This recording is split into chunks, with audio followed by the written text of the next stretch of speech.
scrutinize all of the candidates that have been qualified by the National Elections Commission to go and equally, scrutinize them and see who is best fit to represent that district. That was not your concern. You were basing on political line. Yeah, the man is fearless. Oh, the woman can speak. It's a party mandate. We cannot disrespect the party. The party said this is the candidate. Whether that candidate is qualified, whether that candidate has the leadership ability, or whether that candidate is very inept, you don't want to know. It's because your party A or party B said this is our candidate into the race. So you don't care to scrutinize, to look among the folks, to listen to all of the messages and read all of the methodologies and look at all of the manifestos that were brought before you. You care less to know about it. Today, somebody in your district, you are embarrassed because your lawmaker continue to bring shame and disgrace to you when there are pressing national issues, matter unresolved for months. And we find people who claim to be honorable people or responsible people go where Liberian issues have been discussed. They will disrupt. People will want to fight, and section will be adjourned without achieving a single thing for the country. But these people get paid at the end of the month, regardless of the disruption or how they do things. They get the benefits and salaries. While the teachers, the doctors, the police officers, you saw just a couple of days, the police officer trying to enforce government measure or policy put into place as it relates to the movement of motorcycles or tricycles. He got badly hurt on his head, currently seeking medication by one motorcycle. You see what happened? These are issues that we expect our lawmakers to sit on the round table and be discussing, looking at state security, looking at the economy. Don't forget,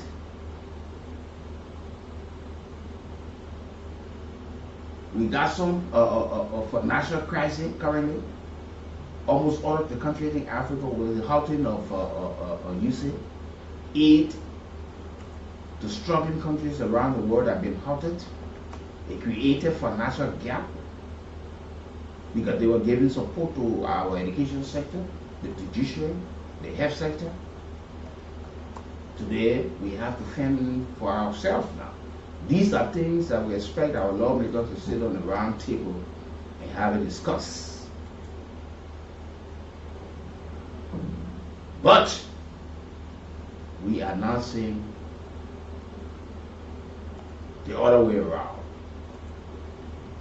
So majority of the lawmakers supported the suspension. Matthew Joe, Emmanuel Dye, and Small Mobile voted against it. So these three representatives were the ones who said no. They will not vote in favor of that.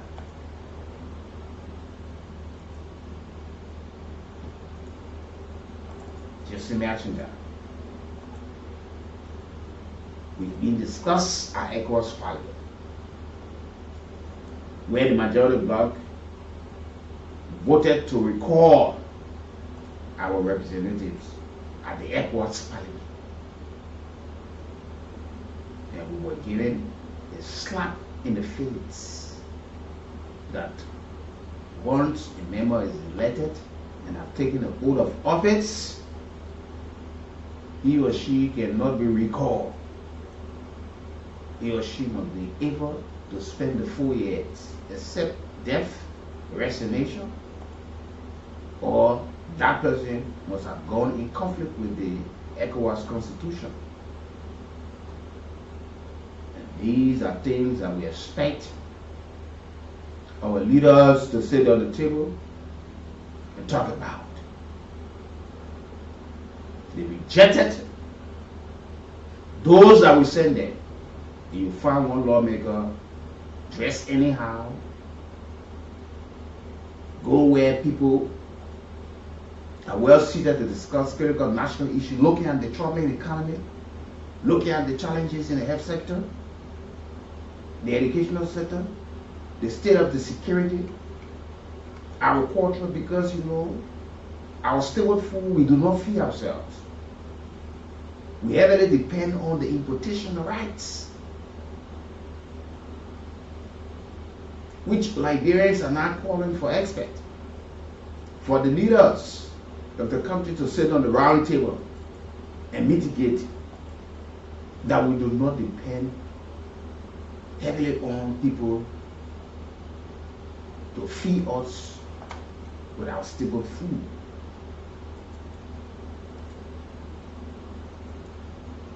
But you will see one lawmaker will want to wear karate clothes, will carry coyote or horn, and all of these things are happening right in Liberia. Look at the number of young people, our young brothers and sisters, youth challenge, youth awakes, that will cause zogos. See people who are physically fit, struggling to have the daily bread, and come to think about the disabled community that cannot find means for themselves. These are things that people are discussing around the world, and we are here fighting. Tomorrow, Liberians are all paused to hear from the Supreme Court in her ruling following the bill of information that was filed by the battle speaker Funati Kofa against the majority bloc. What are they going to tell us? Are they now going to say, no, you are the speaker, or you are not the speaker, that Liberia moves forward and whosoever is the speaker be recognized, or they will just give another veiled interpretation and leave the entire saga hanging in the balance? These are some of the things.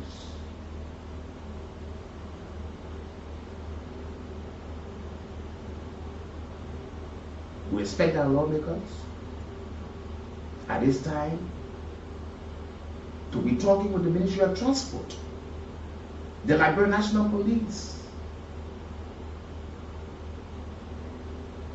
and the motorcycle union about the wave of accidents that claiming the lives of Liberians unnecessarily, recklessly,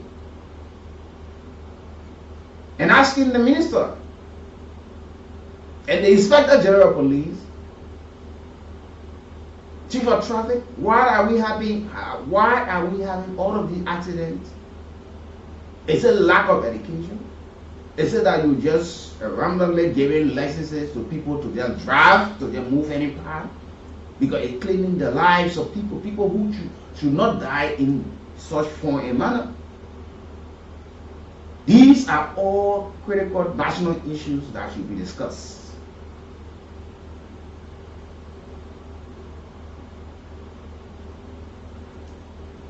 People are having these things discussed in their country. The financial gap created, people are finding means to see how the country can use their resources to cover up.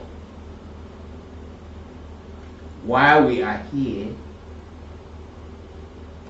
our resources are being extracted and taken out of this country on a daily basis. And we get little, and we build other economy while our economy is struggling. We cannot afford to have a police officer who police the state, who provides security for the state, who combat crimes, pay a little 500 United States dollars. but we can afford to pay some people 10, 15, 20,000 a month. And we give one police officer $150, and we expect he or she or those officers to perform miracles, to be at all of the places at the same time to combat crimes. Our referral hospitals are out of drugs, short of beds. The morale is low among the staffs. Civil servants, our teachers, we can't afford to pay them 500 or 1,000 United States dollar. We are not concerned about how we can attract qualified trained teachers at the rural parts of our country to provide quality education to our young brothers and sisters. Our disabled community are left to fend for themselves. Our people who are visually impaired are working with the kids who should be in school because they live on handout. These are what, when you say you got lawmakers to represent, how many of the lawmakers have been able to identify with the disabled community in their district? Do they take survey?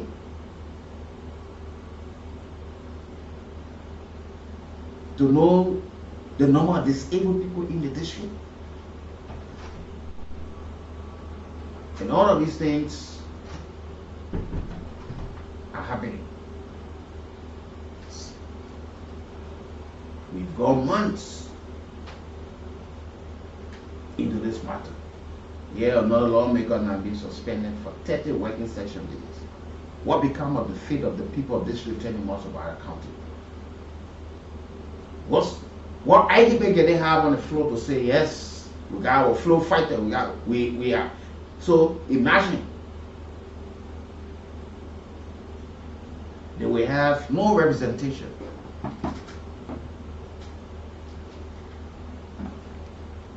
That district now will have no say in the body politics of our country until the suspension is lifted. Until that time, Honorable Kool cease to represent the people of District 10 as of for now. Good morning, ma'am. Good morning, Wiki, and good morning to Sakandun as well as all of you out there. It's good to be back here on this very extraordinary Thursday morning in Liberia and other parts of the world. But thank God we have life, and those who visited various cemeteries yesterday, you will certainly know that life is very important. Again, thank God we have life, and thanks be to God for giving us Jesus Christ, who saved us during the course of the day and all of the time we have had some difficulty. But it's always good to be back here, and always when I'm by your side, I feel so energized, and I feel that we are getting somewhere. Not just you, but even Nathaniel. But I feel when I'm side two of you, I feel different during the course of the day. Thank you so kindly for yesterday, me by your side. Yesterday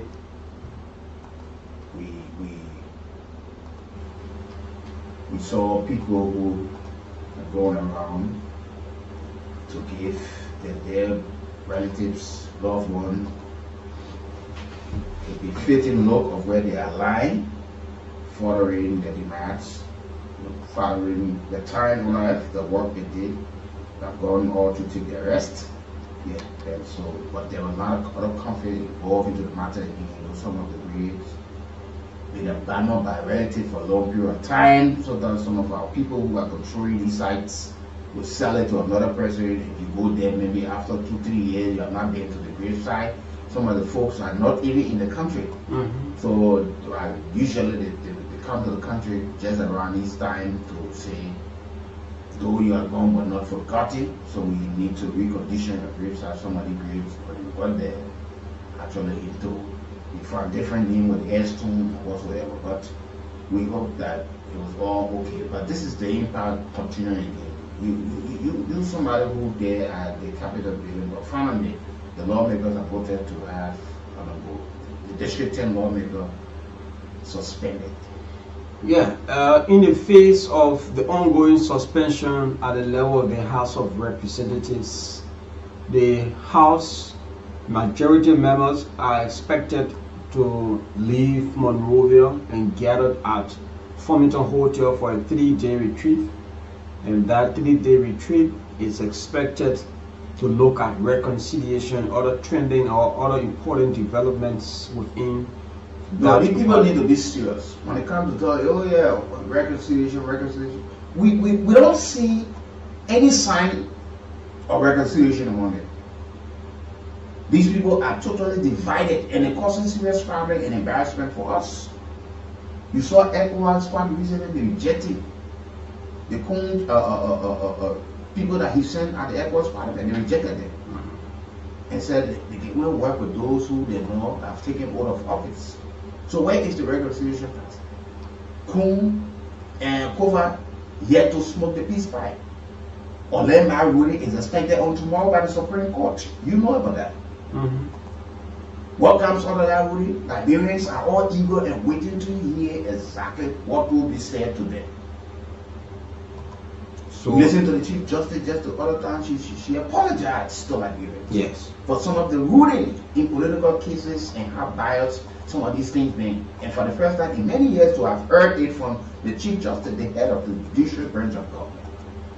These are things that we expect our leader to sit on the table. How do we get it around our heads and how do we solve some of these problems? But to be real with you, I'm concerned. Before we come to the issue, that I just want to comment on the outgoing Chief Justice of the Republic of Liberia, for Honor Siana Ayo. That statement, we give due to some of the decision or some of the opinion they are handed down from the high court of this land. You know why he have caused Liberia before an ordinary apology should be taken serious here? There is no room for such apology. There is no room. You don't apologize after you have created more harm. You have created so many problems. And the problem remain unsolved. Then you come and you say, oh, I apologize for some of the decisions. No, there is no room. For me, let me be very clear. For me, there is no way to accept such apology because these actions of individuals or the high court in this land have created more problems for us. So there is no need. You saw what happened with the issue of the asset recovery.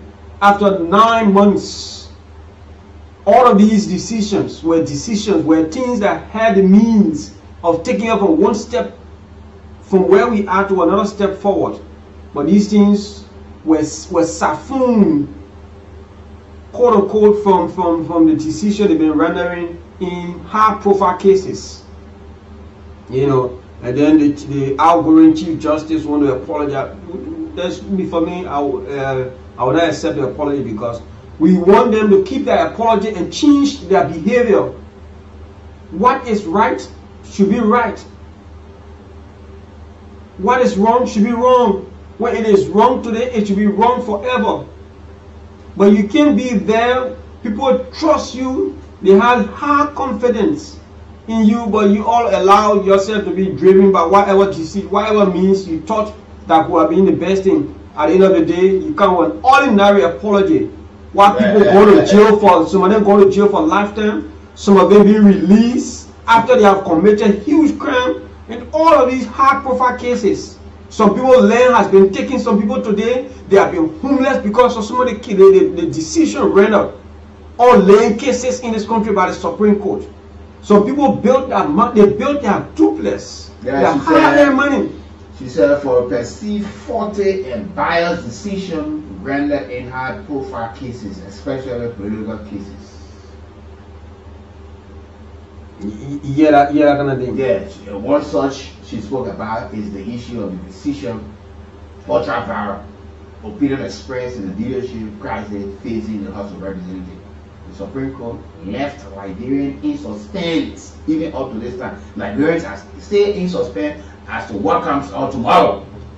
the outgoing Chief Justice already apologized. Imagine You know, someone told me. But the damage has already been done. Exactly. And you can't refer to change the damage. What?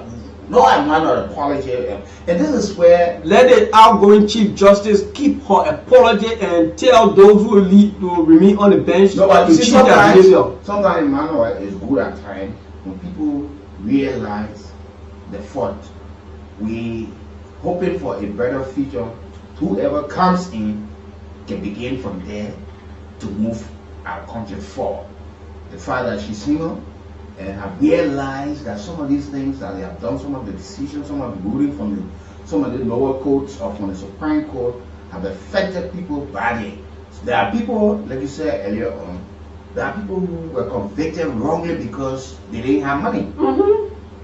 Those who committed the act are walking scot-free. Those who should be behind bars are the ones who are outside, and those who should be gaining the freedom are the ones who are behind bars. Some of them have even died in prison. Some of them today they are carrying diseases that they did not deserve to have on them now. The conditions are bad. Extreme difficulties. Yes, some of them today, because of the decisions for some of the courts, some of the ruling, the family being torn apart. Imagine a man who is the breadwinner for his family, a place behind bars for 2, 3, 4 years, and you got his wife and his children. They need to go to school, they need to eat, they need to pay rent. You find that that family will be divided because that woman will have to take up another relationship to upkeep. So some of these decisions that we take in our daily lives, or position of hard trust, these are some of the negative effects when we are not careful how we hand down some of the landmark ruling until we tear families apart. That's the reason why they should keep their apology and change their behavior. Wherever if Emmanuel Toh go wrong, Emmanuel Toh is wrong in a particular case, Emmanuel should be wrong. Emmanuel should not be released on the basis of financial influence or political influence. These influences lead us to something different. There is no room to accept such an apology. All we need to do is the rule of law should be upheld. And how can this be? The High Court in this land is an independent body. They are the final arbiter of the law.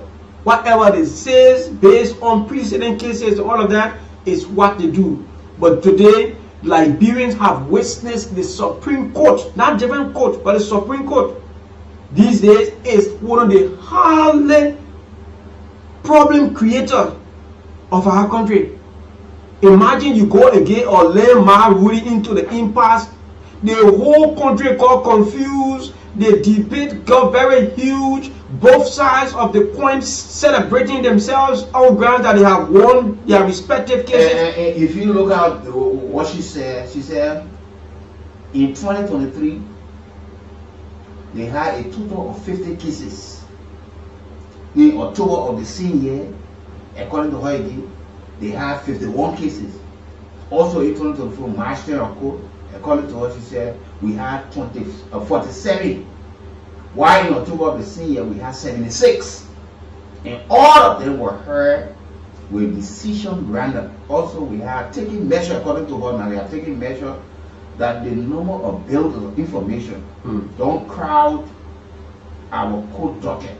So we review them and look at the merits of each bill of information before issuing a rate.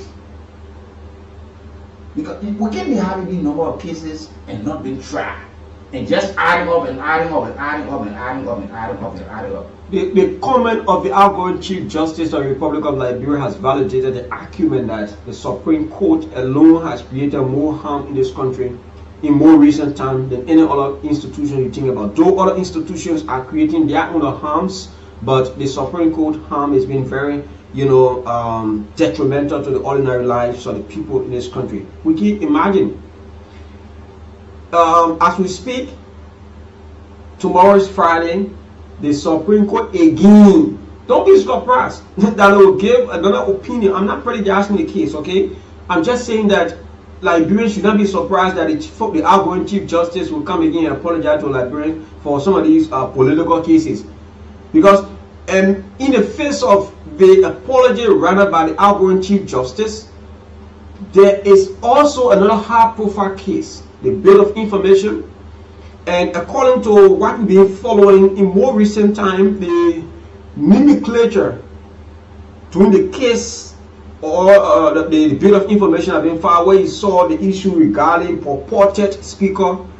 He said that the Supreme Court herself do not in any way get a case caption, but rather the lawyers who file these cases are the one that gave the nomenclature or the caption for the various cases. So the Supreme Court, because there were two issues. One came from the Bill of Information where he saw the issue surrounding purported, speaker, and the one of the David Momo and the Chinese National where the incident led to him being allegedly burned by fire, by plastic and all sort of things. So the House of Representatives from the majority members have made intervention, and the intervention reached at the stand that Her Honor Clinton Johnson have to play a stay order. And at that caption of this particular case we're talking about, the majority member speaker was addressed as Speaker of the House of Representatives. So it brought a kind of very huge debate that Liberians were debating how would the Supreme Court come up with the purported speaker name, and again they come on the other side again recognizing the speakership. So the clarity came about that the Supreme Court do not in any way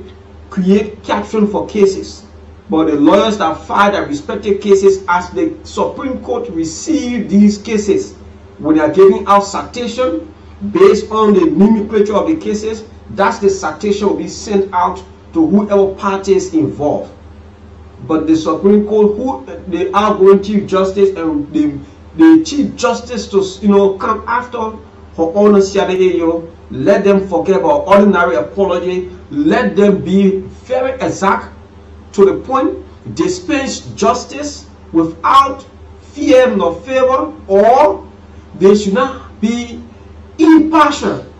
They should be partial and make sure if the arrow is pointed at Emmanuel To as the person who found guilty into the case, cover BSP 1 million times, let Emmanuel To bear the full consequences of the law. But the good thing about it is that the law do not see. But from the practical look of things in more recent time, it's like the law is now seeing. The law is seeing, because there are a couple of things happening, couple of cases, some of these landmark cases in her wars have not been fairly adjudicated, and the opinion have been something that have affected people. This is no argument about it.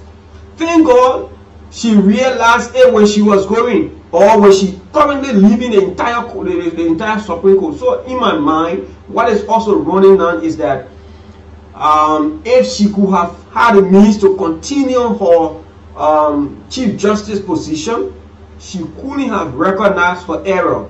Because there are a lot of Liberians arguing and wondering among themselves, when did Her Honor Siadeyo realize that some of these, opinions from the Supreme Court have negatively impacted the lives of people through the political decision and all the way that they have handled some of the cases? When was the last time she realized this? Is it because she's already washing away from the Supreme Court, then she want to leave it like, in fact, we were there, we made some errors, so we apologize, so you forgive us? And who want to take that kind of thing? Who does that? This is Liberia, where the rule of law is not to the point, it become more selective. They tell us that we are going nowhere. If Emmanuel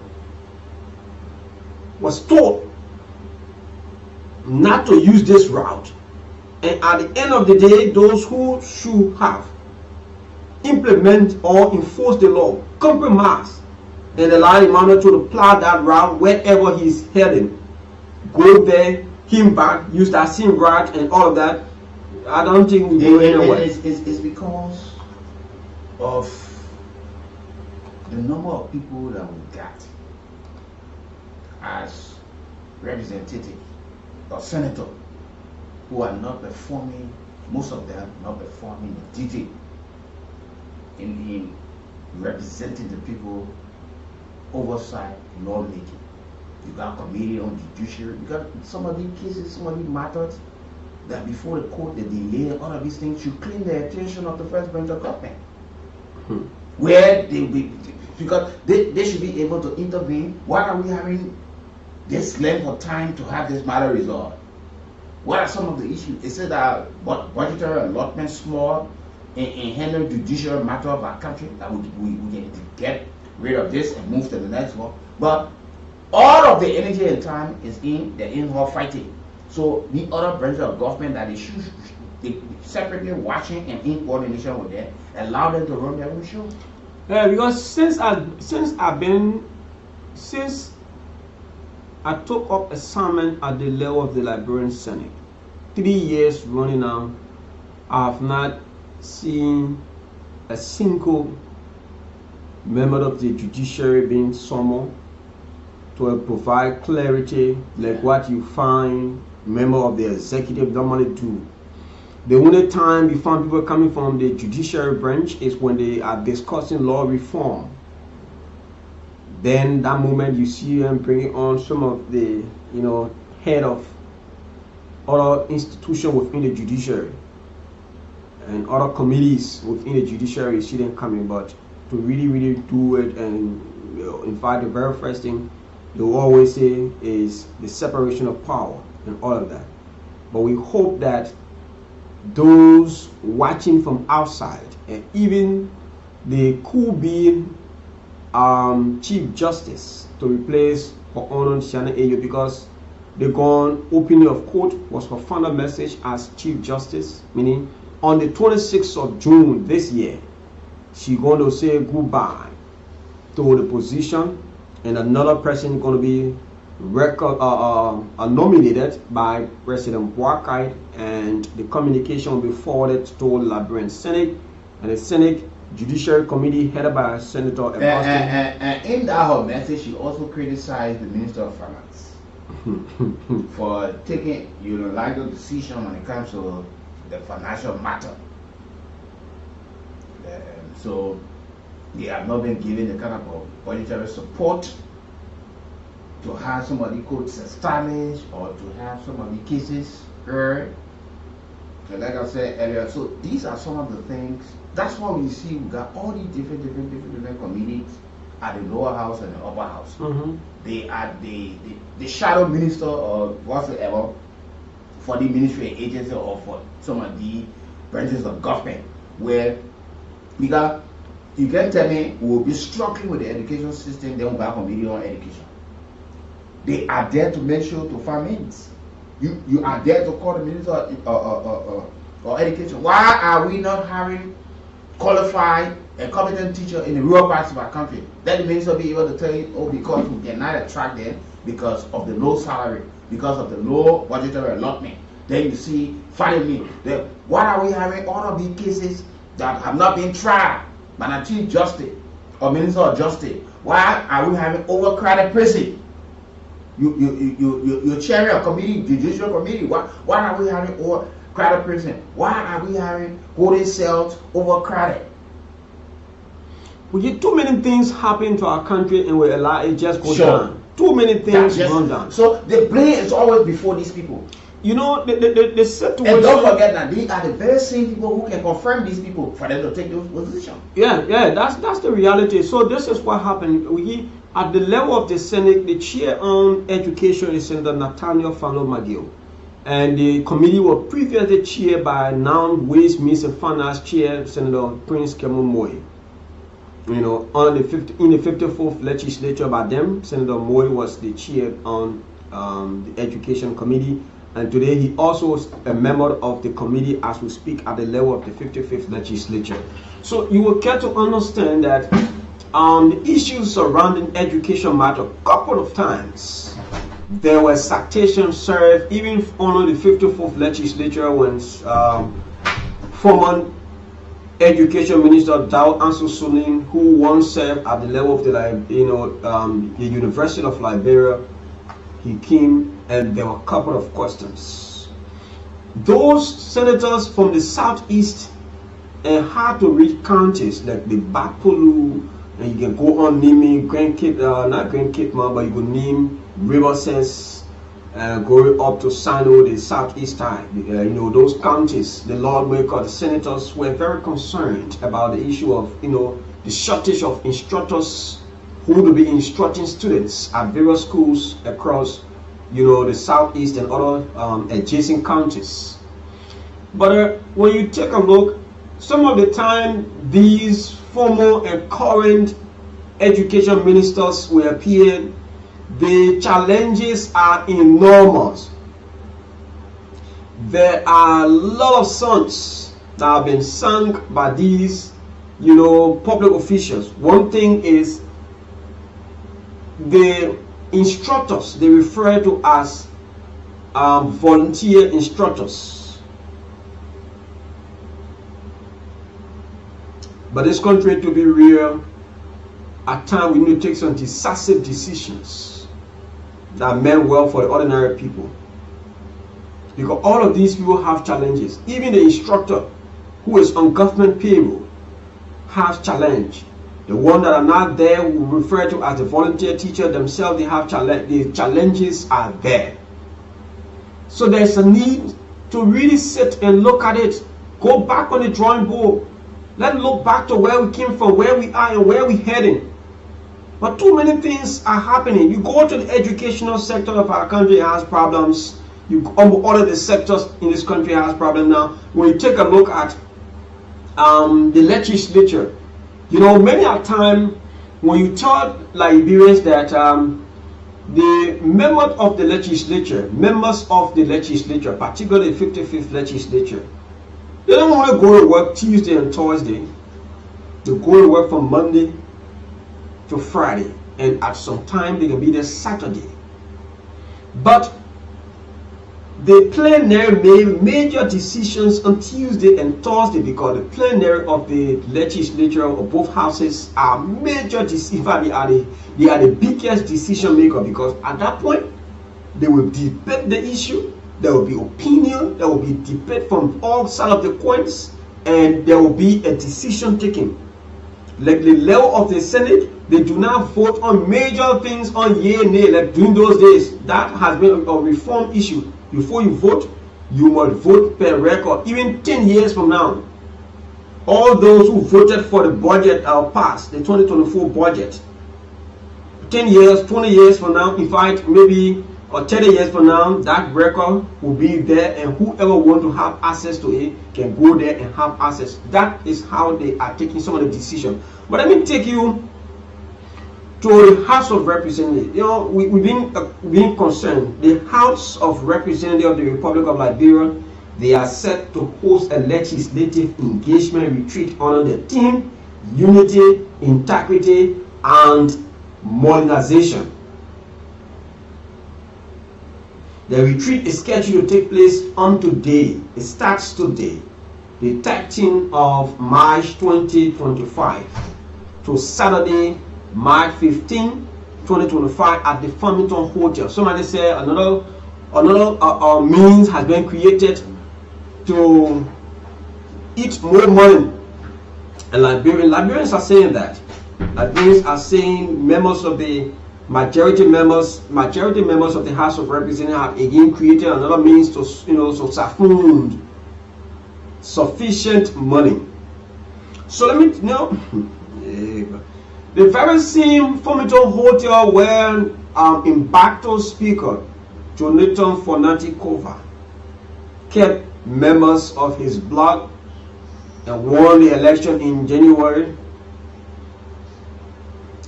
of last year, and today there's a huge wrestling for legitimacy. Members of the majority bloc again have gone back for what they term as legislative engagement retreat under the theme Unity, Integrity, and Modernization.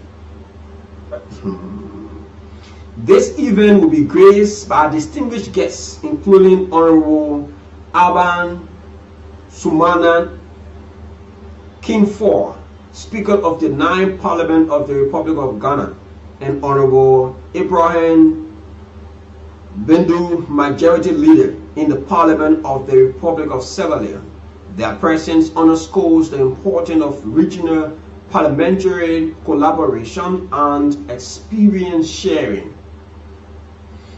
The Council of Churches will also form part of the retreat as stakeholders. Now let's know. So as to justify whatever manner of money will be attached, because we saw what have happened in this country when the Liberian Senate had a retreat in Bassa, in Buchanan Grand Bassa County. You saw the news that came out, a widespread of fraud, allegedly that there were money being used that could not be accounted for, and all sort of things were associated with that one. Now, the most confusing thing about this whole, legislative engagement retreat of the House of Representatives is that in the face of ongoing suspension of some of the members, they are going for retreat. Let's move on. Let me give you the rundown of it. The primary objective of the retreat is to highlight the critical role of unity within the House of Representatives in strengthening democratic and upholding the rule of law. Listen, the House Chairpersons on the Executive, Honorable Sekou S. Cannon, and Reconciliation, Honorable Ellen Atore, will emphasize the necessity of the teamwork in achieving shared goals aimed at enhancing both institutional and national democratic credentials. By fostering legislative unity, the House seeks to ensure that the first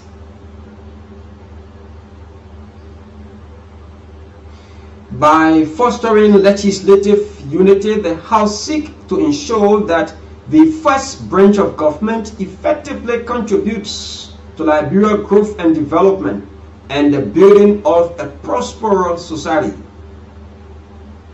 During this significant legislative gathering, the esteemed West African speakers will share their experiences and insight on parliamentary oversight. Discussions will focus on how their respective parliaments handle accountability, transparency, and other good governance issues, particularly in relation to both individual and institutional integrity. This retreat is expected to serve as a platform for meaningful dialogue and knowledge exchange, reinforcing the House of Representatives' commitment to national progress through strengthened legislative collaboration and integrity. These people. So this is it. It's very important to note. When you take a look, I'm on the House of Representatives, the Honorable House of Representatives of the Republic of Liberia. Press Bureau release this is on and the way I'm reading from, I just let you know, so you yourself could take a time.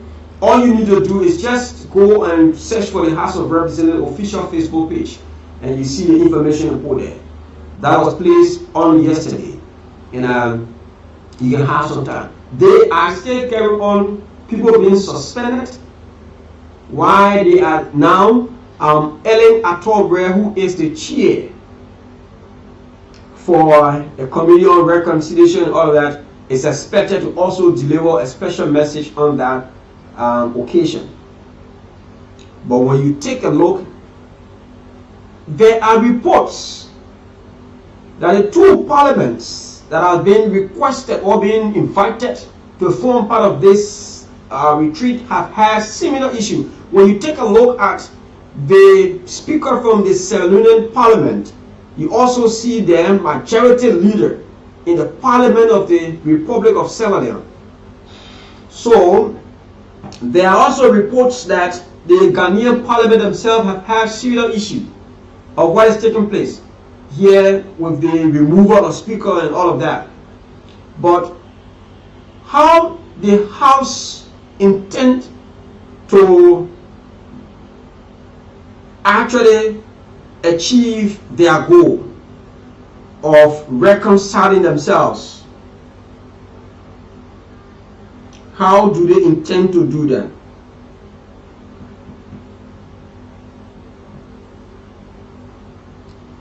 When you are still suspending your colleagues, when you are still suspending your colleagues,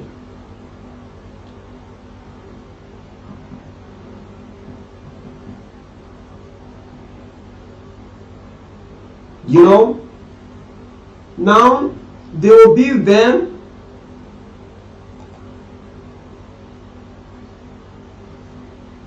They will be there, and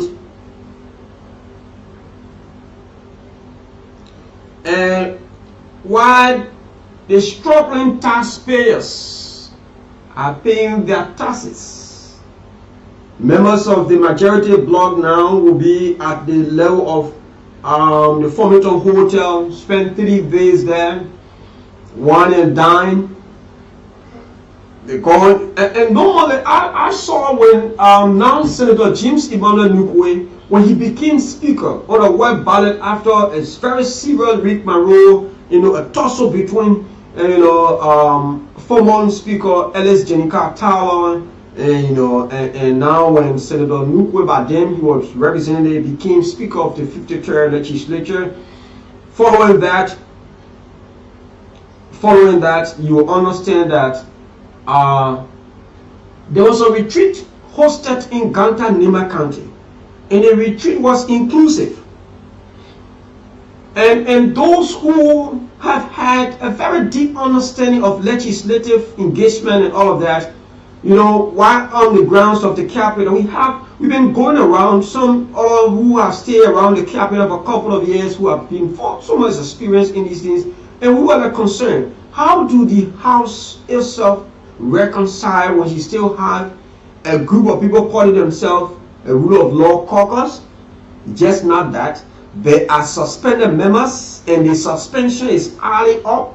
How do they achieve this particular goal? Because when you go, this is what some of the Liberians were saying. Those critical voices say it's just another means to use Liberian people money, and at the end of the day there will be no way to achieve a particular thing, because when you come back tomorrow, there's a landmark ruling that is expected in the information, the bill of information have been filed.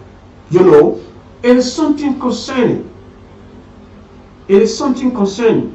How will you go and have a retreat that intend to reconcile, look at the issue of integrity, look at the issue of modernization to see how modernized the house could be, and so other things will be welcomed. Like as we speak, the level of the Liberian Senate, the chair on modernization is Senator Nyan Twain, who is making sure that the Liberian Senate can modernize on a lot of things, a lot of engagement, a lot of things are taking place. So when you are looking at all of these things, the first thing is integrity. You're looking at unity. How will you look at unity in the face of the ongoing fight? Somebody said this is one point the majority member speaker is always falling short when it comes to the issue of some of these decisions. The very first thing is that at this time, a very critical juncture, what you do at this time is you make sure you reconcile everyone. The very first thing is you push the beginning of or the commencement of the retreat to next week, because you have a major decision tomorrow. When a decision goes your way, then you call for a holistic retreat. When you look at unity, those colleagues of yours who are on the other side, you bring them back together. The reason why the minority members or the rule of law caucus have separated themselves from your Diabo shit, it is because of the comment made by one of the associate justices. And since then, they have re-energized themselves. They look forward to tomorrow ruling. So if the person who is advising or who have provided pieces of advice for the majority member speaker should have told him, let this retreat be pushed for next week. the outcome of tomorrow's ruling, and then you go back to the drawing board to have a kind of cemented or a very genuine reconciliation. You lift some of the suspension of some of your colleagues. He said, gentlemen, we have been into this since October of last year. We have learned at this point it is now time that we put aside our difference. We look at the people of Liberia who sent us here as direct deputies, that we work in the interest of them. There are a couple of things we need to handle as people who have come to represent their respective interests. And this is what we should be doing. But trust me, you go from a 3 days retreat, tomorrow reading come out, it might deepen the entire crisis, or it might lay to rest the entire halu-balu at the level of the House of Representatives. And when the ruling is coming up tomorrow, Saturday, the retreat is coming to an end. Whatever comes out tomorrow, how will you again reconvene for another retreat? Just stop using the taxpayer money as though it is money that people found on the ground to pay their respective taxes. There are people who their shops, their stores, they lack of just to pay taxes. Some of them do not deliberately refuse to pay, but there are challenges they are faced with. Low business transaction. Go to the market right now. Some of us that do not just sit behind the microphone, we go into the fields, we interact with the ordinary people, we interview them. They tell us the difficulties they are facing, how they are struggling to pay their taxes. And these taxpayer monies are the money you people being paid with. What is happening? This is just a very simple thing that you yourself can see for yourself, that there is a need that we push this whole retreat from this point to next week, or to maybe at the end of this month, so as to have a very cemented reconciliation, so that the unity you intend to achieve can be achieved in a very quiet environment. But while the fire is still blazing, people still feel hurt, people still being suspended, people still being investigated, people still being penalized for all of these things, and they are ongoing, and you want to have a reconciliation just among your members. And this is completely not anything about even to have unity just among yourself as majority members. When you having just majority members among how many persons? Those who are aggrieved, those who have the greater issue about the house, are they inclusive of the retreat that's to see out whether they'll be unified or they'll be reunited?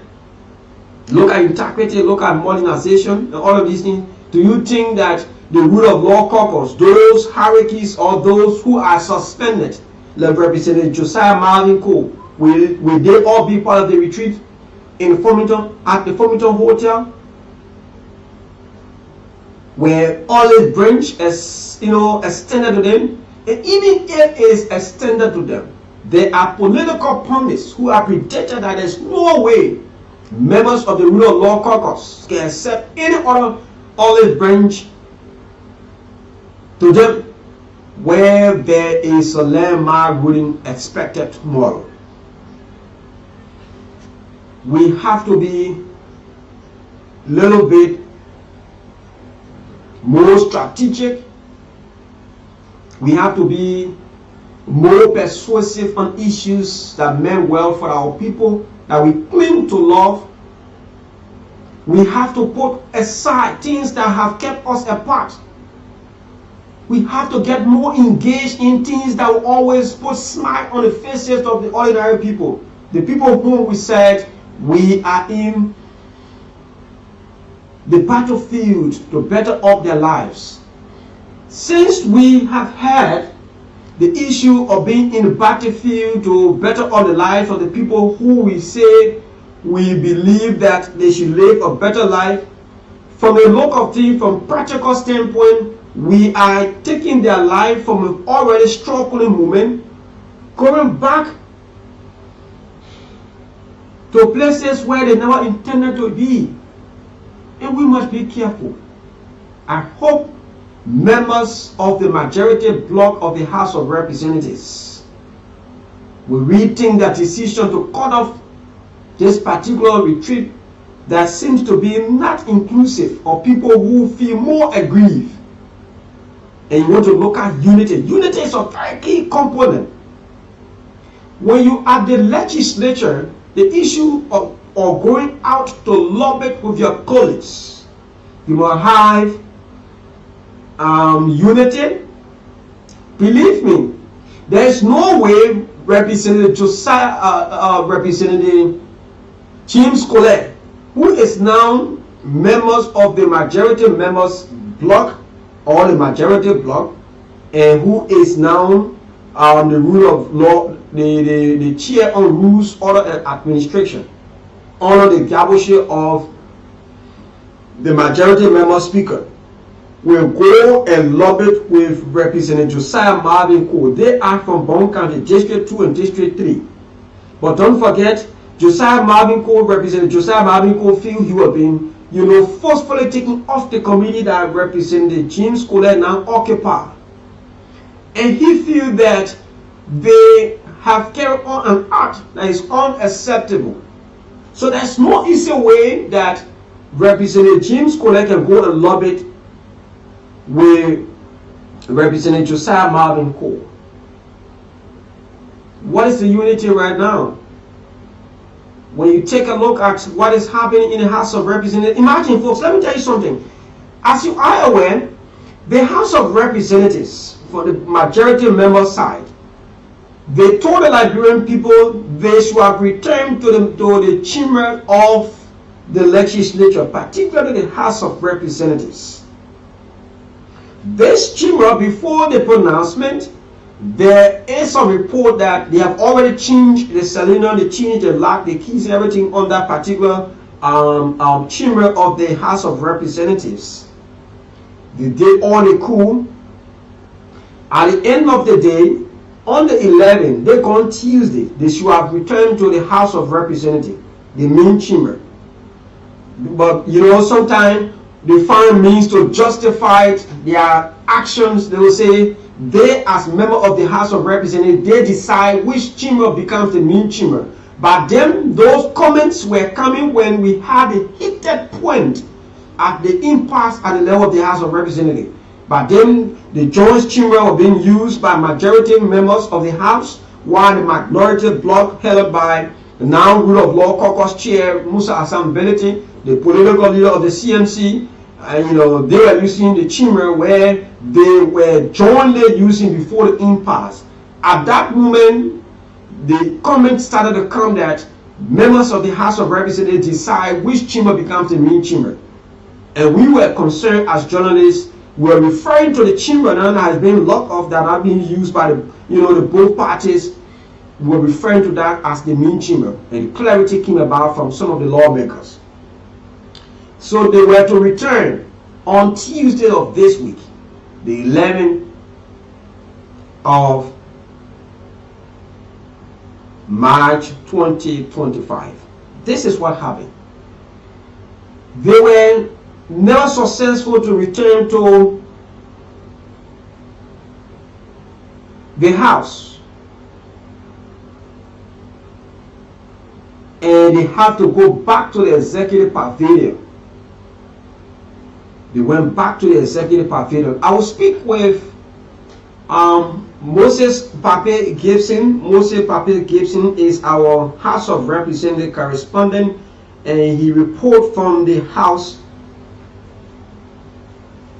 So I will speak with Moses shortly, because when the news broke out that members of the majority bloc were heading to the chamber of the House of Representatives, there were people who, projected that there was no easy way. There was no easy way you could find, these people succeeding when it comes to the situation about going back to the House of Representatives. So they did not go there. Reason behind them not going there We're going to find out shortly, just as we get hold of our House of Representative correspondent Moses Pape Gibson. And Moses,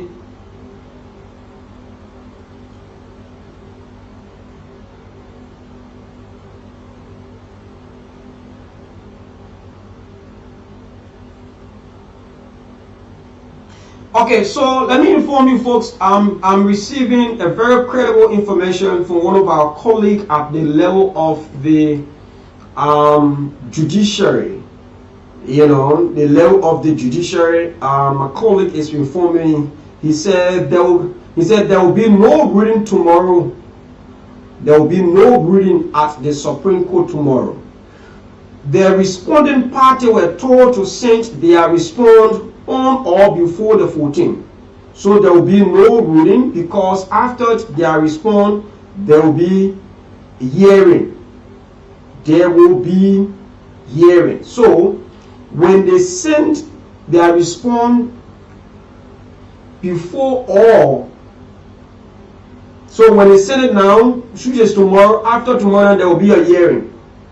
So there will be no reading tomorrow, and the hearing will also, there will be a later date for the hearing. The hearing has not been scheduled, but they will send in their response. After sending their response, the hearing will be, there will be another date for the hearing. So it is important to know that thing, and I hope all of you following. So tomorrow there will be no, there will be no ruling, or rather, those parties involved are expected to send their response, and following the response there will be a hearing. The hearing will be for another date, and then they can talk about a ruling. So there is still a process. So this also brings us at a point to tell you that there should be no need for the House of Representatives majority members to go for a retreat, where we still have all of these still before them.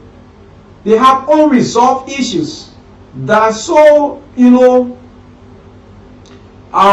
a critical point of their being at the level of the House. So when these things are all settled, the final decision being made known, and then finally the entire impasse is laid to rest, then you can go now for a holistic retreat that aims at reconciling yourselves. I will also look at the issue regarding the situation about the unity that has been spelled out in your quest to ensure that unity, integrity, and modernization be looked at in the retreat. So there's still need that they revisit the decision. But again, today is arrival's date at the Farmington Hotel in Lower Margibi County. So there's need that, and we're following that so closely. And Moses Pape Gibson is expected to be at the lower end of Margibi to cover this retreat. So I'm still making effort to speak with Moses Pape Gibson, and Moses will bring us up to speed and tell exactly why members of the majority side of the House of Representatives could not return to the chamber of the House of Representatives after the pronouncement was being made, and they have to go back.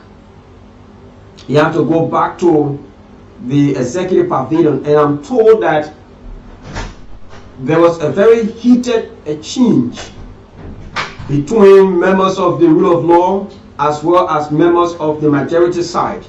But I'm making effort to get to Moses to give us update on that. Just as we get him, we will have him live on the line this morning. But this is the Kool Morning Rise. So again, be informed that there will be no ruling from the Supreme Court tomorrow, but rather the parties involved were informed on or before the 14th of this month, March 2025, they should send their response. Following the response from the both parties, there will be a scheduling of the hearing for the entire case. So after the hearing, then the final ruling going to be coming up. They call it into a conference. Yeah. Everybody going to be presenting their cases, you know. So all of the claims and counterclaims and all of this person is doing this, the other person is doing that, will all be here. But the problem is, amidst or in the face of what is currently taking place at the level of the House of Representatives, then they have gone to and they are saying the information I'm getting is that it is not a conference. It is not a conference, but rather they are calling them to file in their information. When the information is provided, the hearing will commence. They will entertain argument from the both parties' legal team, and then but that's it. That basically that's how it looks like, you know. I don't, because sometimes for these arguments, the matter either resolved or it take another trend. So from the local things, the Supreme Court got to be prepared to hear both sides and look into the matter and expeditiously handle it. Because if care is not taken, the Supreme Court now will be faced with another report or complaint before they again by some members of the House of Representatives who be suspended. You know that? Yes, you could find Honorable Yega about running to the Supreme Court and say I was illegally suspended, and the Supreme Court could be telling you it is based on the House's rule. We don't have a power over that, so go back. Because remember, say you all go back and do the needful. And where my concern actually stands right now is that in the face of all of the ups and downs at the House of Representatives, they are going to spend 3 days at Farmington Hotel. For what purpose? According to them, they are going to look at the issue of unity, integrity, and modernization. Where, look, so they can do it right here. But there's no need to even have this, Wiki, because you can be having these, critical moments so of the House. Unity? Where do we take it from? What angle do we start to project? Let somebody help me fine tune this. Political pundits are projecting that these lawmakers are going to have some fun time at the Farmington Hotel, and they might not achieve. You people are answerable to the people. They need to tell us exactly how much money been budgeted for such, because you get me having retreat after retreat, retreat after retreat, retreat after retreat. Y'all got ready. Y'all spent over 3 months in one other hotel in the name that you're grouping to get somebody removed. Now, later, you people went to family. And this is a disservice. I mean, this morning, this is a disservice to the Liberian people. From the day former President Ellen Johnson, that Farmington got 30 years tax realization. Oh yeah. So they are benefiting at the expense of the poor struggling taxpayer. Yeah. They go there, enjoy themselves, because the people, they're not for the next 30 years. Farmington just gaining millions of dollars. Wiki, imagine, Wiki, like you stress a very critical point. The point regarding the budget that is expected, all the monies that is expected. But if you go answer over to our Liberian people, will be expected. There's nothing there should be inhaling. The money expected. They need to allow me to start naming and shaming somebody this morning. The money expected to be expended by this body, this honorable body. They took their time. They spare out the entire, autonomy of.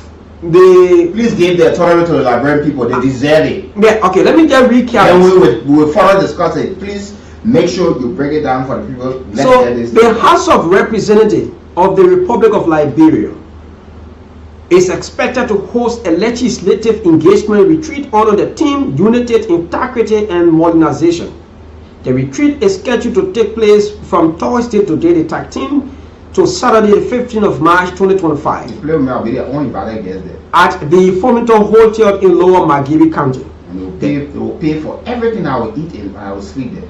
The event will be graced by distinguished guests, including Honorable Amba Sumana, King Ford, Speaker of the 9th Parliament of the Republic of Ghana, and Honorable Abraham Bunu, Majority Leader in the Parliament of the Republic of Senegal. Their presence underscores the importance of regional parliamentary collaboration and experience sharing. The Liberia Council of Churches will also form part of the retreat as stakeholders. Now, Emmanuel, let me hold you there 1 minute. Now, if you are saying you're having unity, integrity, and modernization, you got people suspended. In the face. You know they will not be part of it. So where do we take unity from now? You will be allotting money to lawmakers who will be attending. The biggest question is, are they going to reconcile among themselves? Reconcile what? Because have you extended invitation to Honorable Franti Kofa? Will he accept it? Will he accept? You so where's the unity? You look at you just suspended one of your lawmakers. You have 7 that was suspended first. You can't come back there, Jonah, to make it. We all pay and benefit. Yeah. So who happy to say that reconciliation? My children out of school and your children in school, you eating and I'm not eating, and you tell me you can't help me, so we can reconcile. So now they say that the primary objective of this retreat is to highlight the critical role of unity within the House of Representatives in strengthening. Critical role of unity. I repeat this. The primary objective of this retreat is to highlight the critical role of unity within the House of Representatives in strengthening democracy and upholding the rule of law. The House Chairpersons on Executive, Honorable Sekou S. Kamen, and Reconciliation, Honorable Ellen Atobere, will emphasize the necessity of the teamwork in achieving spear goal aimed at enhancing both institutional and national democratic credentials. By fostering legislative unity, the House seeks to ensure that the first branch of government effectively contributes to Liberia's growth and development and the building of prosperous society. During this significant legislative gathering, the abstained West African speakers will share their experiences and insight on parliamentary oversights. Discussion will focus on how their respective parliaments handle accountability, transparency, and good governance issues, particularly in relation to both individual and institutional integrity. This retreat is expected to serve as a platform for meaningful dialogue and knowledge exchange, reinforcing the House of Representatives' commitment to national progress through strengthening legislative collaboration and integrity. They could not, the same time, the same energy they took to spare out all of these sweet words, to could not take out the same energy as well to tell us that this is what the budget of the retreat is. We're going to spend $100 Liberian for the 3 days going to be at Farmington Hotel. Don't forget, folks, those lawmakers going will be, their gas is on the ordinary Liberians. They will sometimes they can come out, they are so strategic. They will be providing, these people will eat 3 times a day. Oh, yeah, you. The best of meal. They sleeping in room that will cost $150, $125 or above for the next couple of days. To cover up the brand, the broad, the Ghana speaker, Serene, majority black leader, the burden to cover up to make it look like these people are here to sell. Look, no amount of individuals can come to this country. ECOWAS sent delegation to this country to see how people could sit around the round table. It did not materialize. Let us learn to spend money for the right reason and know our agenda and purpose and prioritize all of our priorities. There are competing priorities at this critical juncture in our country history. But why would you profit a man to give him the whole world and lose it? So imagine you send for a speaker from Severlion, and when you read this, they'll tell you say the majority leader for the parliament. So the same division within the parliament, the parliament there in Severlion. You bring another person. So why you chose to bring in the majority leader from the parliament in Severlion? Yeah, and you the majority black, you know what calling your majority friend. Yeah. Then you expect the other people on the other side to be happy. Then you call about unity, integrity, and modernization. I will walk out of this place one day. No, please don't go yet. Look, let us learn how to be careful how we want to spell out things to the Liberian people when we are into position. You can't keep telling the people, look, the condition in this country is too terrible. People are struggling, Emmanuel, on a daily basis to find food. But that's the reality we hear. And yet, we are, the former U.S. ambassador, Michael McKay, to Liberia, he said we're wasteful. And people wanted to get vexed. Look at some of the things that we're spending money on. Yeah. Still divided. What's the extent of this when we are still divided? You got ruling pending for the court, the highest court in the land. Then you say you're going, what you in court? Then you say we have unity discussion. Why you in court with him? And for me, this is my calm opinion on this whole thing. I see no reason for convening I just spoke the same thing like that. We need to be honest to ourselves. I see no reason. Let's direct some of the fundings for the right reason. I hope some of the lawmakers will call to weigh in this morning to make the clarity on this, because I really want to pull some of their lights and how they can get this thing around our heads. Because look, come to think about it. We give their time. Some of these things, there's nothing to justify about. There's nothing, because there's no need, there's no reason. No lawmaker can convince a single Liberian telling them they are going for a retreat that aim to bring unity in the midst of the House of Representatives, where you wouldn't having dominant people that will be in that particular reconciliation, whatever way you want to place it for that retreat. You have people from the majority member side. Yeah, they're going on, they're carrying their girlfriends, their spouses, and other people. Yeah, their wives at home. They're going to use Liberian money again. Why they could not figure out the budget for the 3-day retreat? Why they could not figure it out? We sit on this platform many times. We guide them, we protect them, we give them pieces of advice. One day, one person have never driven in this compound and said, "Look, I brought this for you, Mr. Brooks. I brought this for Mr. Toll. I brought this for Ambassador Va, or I brought this one drum of fuel for the generator that you people use on a daily basis, because you have guided us over the period of time. You neutral, you have not taken side, then you've been straight to the point." This is it. But the very same people sometimes we fight for to get them to open their eyes and educate them on some of these things, how they've been brought they are the ones who will come and get up and come to us and want to see us torn apart or want to get us down.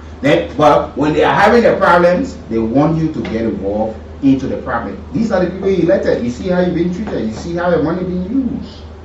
Will you believe me? Let this retain there now. 30 working session day, you will have no impact. Your representatives are spending there. The other representative there in Bone County, Representative Kool, if he only fired enough on people because he only suspension among the 7 lawmakers that they gathering signature to have it removed. Yeah, Eugene Kool from District 5. Yeah, District 5, Bone County. They are not having any impact in the 55th National Legislature, specifically at the lower house, because the representation there is not being counted for now.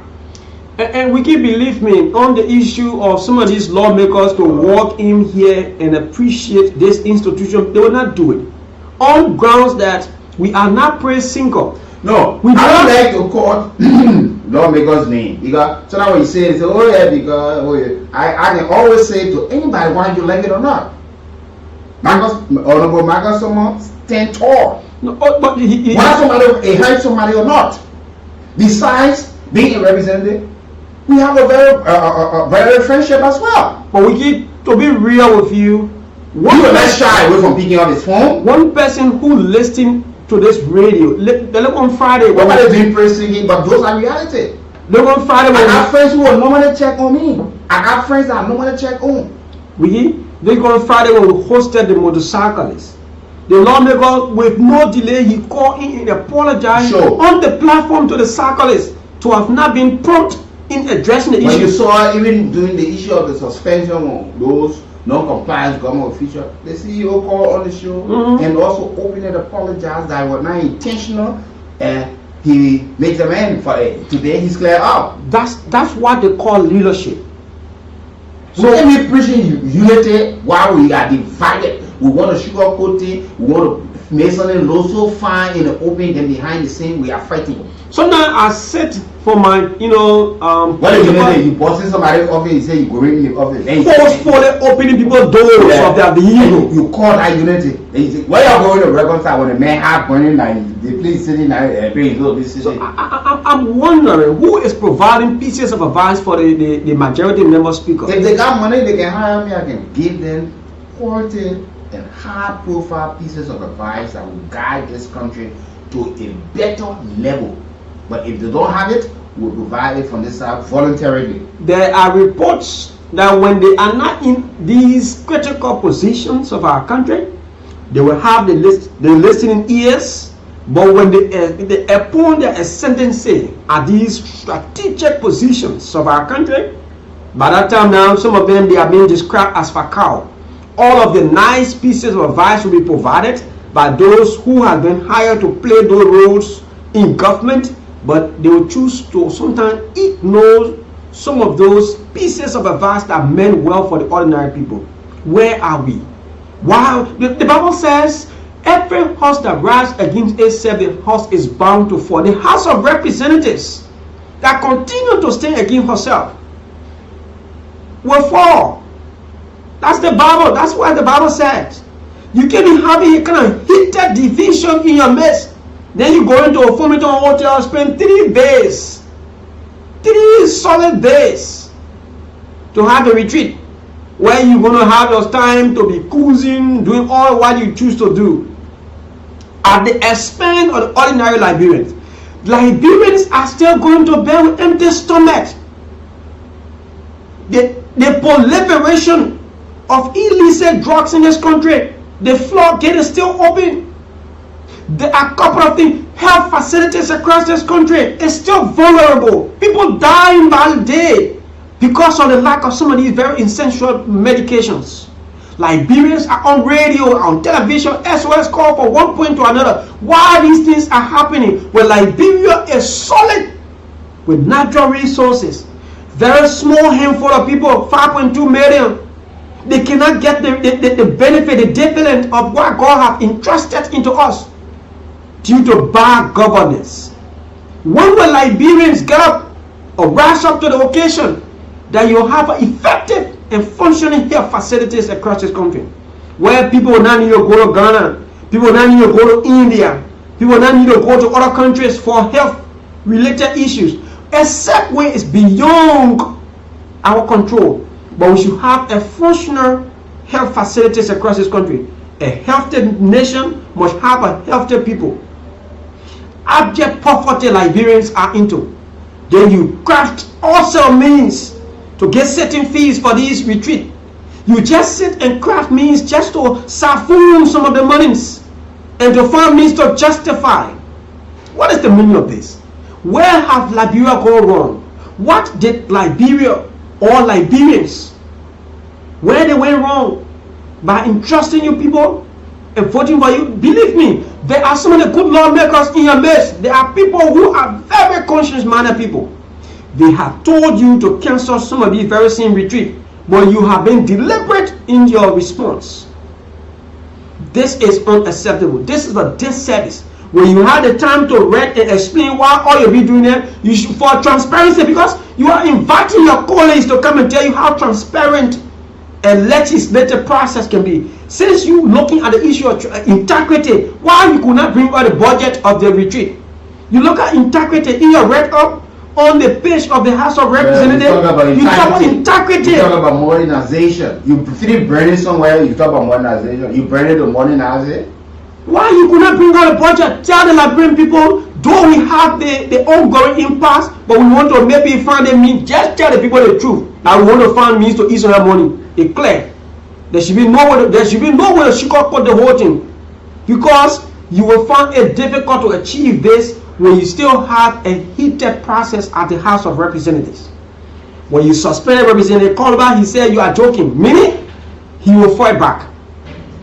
Who knows whether he will go there to disrupt the gathering there too? They want to force his way through. Who knows? They will be seen. Who knows? Because people, you look at District 10 now, you ask, since 2017, how many bills the lawmaker for District 10 on the Kool submitted? What's the impact with the representation in that district? That's for me, I look at it. Since 2017, his ascendancy to the position, the whole 6-year former President George Weah regime, did some of these questions were being asked. They were not being asked, but they went overwhelmingly. In fact, Representative Kool won the highest vote in the House of Representatives. Man, a tough talking man. So for me, I do not give credence to these things, because the very same people who hated Representative Yeka Kool yesterday are the ones cheering him, are the ones celebrating him. The CDC, the sedition, under their watch, under their garbage of President Weah by them, hated. You will hear from former Representative Moses Akara when Yeka insult the president, will flock him, will fight him. Yeah, friends are focused. They had a date. They set aside to quit him. Today, the very same Yeka Kool is the one that they are cheering. Yeah. They have had a very cordial working relationship with him. He will suspend his membership from this other group, and he goes to the other section. But let's see how and lastly, before we go to the line, the very same Unity Party, the rescue of those in line, that celebrated Representative Yeka Kool yesterday, left their respective towns and villages, their respective cities and respective areas. They took at District 10. They gave him an overwhelming, in legislative tenure or in the legislative jargon, he said he was unanimously elected. And after his election, they expected to have had a quiet Yeka Kool. But don't forget, Yeka did a very thing, he got re-elected. And this could be his path of politicking. So it should not be strange to somebody now. The very same Unity Party that celebrated him yesterday, they have hated him today. They ground some of them. In fact, some of them who voted him are regretting to the letter. The grounds he walked on, some of them don't want to see it.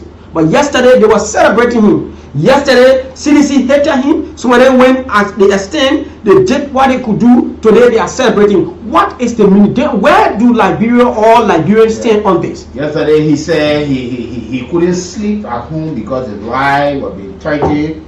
But today you will find the chairman of the Unity Party, the hierarchies. You could find Mo Ali, you could find Amos Tue. All of them were in solidarity forces. They were the solidarity forces for Yeka Kool by them. Today, they have parted ways. Okay, folks, 0775 919 919 080 919 919. We have done a lot of talking this morning. It's time for you to have a say on this program. Good morning. Good morning. Good morning to and now we keep bros. My name is Josiah Smoke from for the Commander Peace Army, Commander called 540. You know, we can, let me say thank to the woman. This is what I always say. You know, they both, the House of Parliament on the legislature may not be the answer in our favor with the ordinary people. You have your crisis that have gone nearly 5 months. You are not finding the solutions. You are not sitting on the table. They know you say you retreat, reconciliation, but then integrity. Let me tell you, like the rabbi said, you got to get on the one narrative. The integrity they're talking about, a very funny, but in our own standing rules. Chapter 12, Rule 40, the Lord's Code of Conduct. That said it has to be honest and transparent, and you have transition integrity. They don't want the Indian rules. What do they tell them when they do for retreat? So they want in their own rules. They're not seeing them reading and live by it. Are they living by our rules? But also the top parties, they are not in our interest. They got what never make. Say for their red stars, squeeze a team, West of their morning, now to the immoral facing challenges, about hustling, allowance, about fees. They're not thinking about it. And on the floor, the plenary of the Senate, they are not even concerned. The community education, they're not even concerned. The committee. When all in the room, in the rooms, that they should be highly targeted. They should be transparent. So now when in the room, they why by it? These guys are jokers. They are fun. Thank you. So the communication from Senator Melvin Snow, it was forwarded to the Committee on Education headed by Senator Nathaniel Fallow McGill, who will work with his colleagues to see how they can fast track that whole thing. Hello. Good morning. Yeah, good morning, and morning to your colleagues here. Welcome. Go ahead, sir. You see, my brother, the post for the United Party will have problem because the entire legislature, including the executive, all populated the law of this country. The point thing is for a serious insult to the state, any government that refuse to hold the rule of law is an insult to the state. So my name was just saying that when they come back to the day when the ruling behavior, how about that? The laws, they put people don't play your people proceeding wrongly. You are not a legitimate speaker. How we suspend man in the first place? Even your own rule make it clear that before you suspend or you expel a member, you have to deny. And they have to put the next decision. So all is illegal. Thank you. Let's talk to other callers. You're live. Good morning. You're welcome. Please go ahead. Yeah, okay. I'm Jeffrey. I'll join you from this street. Let me say thank you for this topic on discussion. Let me tell you, we don't do this group here with very sad. So you say, my brother, people take their energy instead. You go, you sustain your fight, then you say, you go this person, you then marry in the process.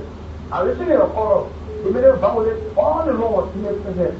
You say you are not a legitimate speaker, the energy in the process that you're falling down, but before you sustain, and you don't have patience sustaining joking. Let me tell you, you stop this thing.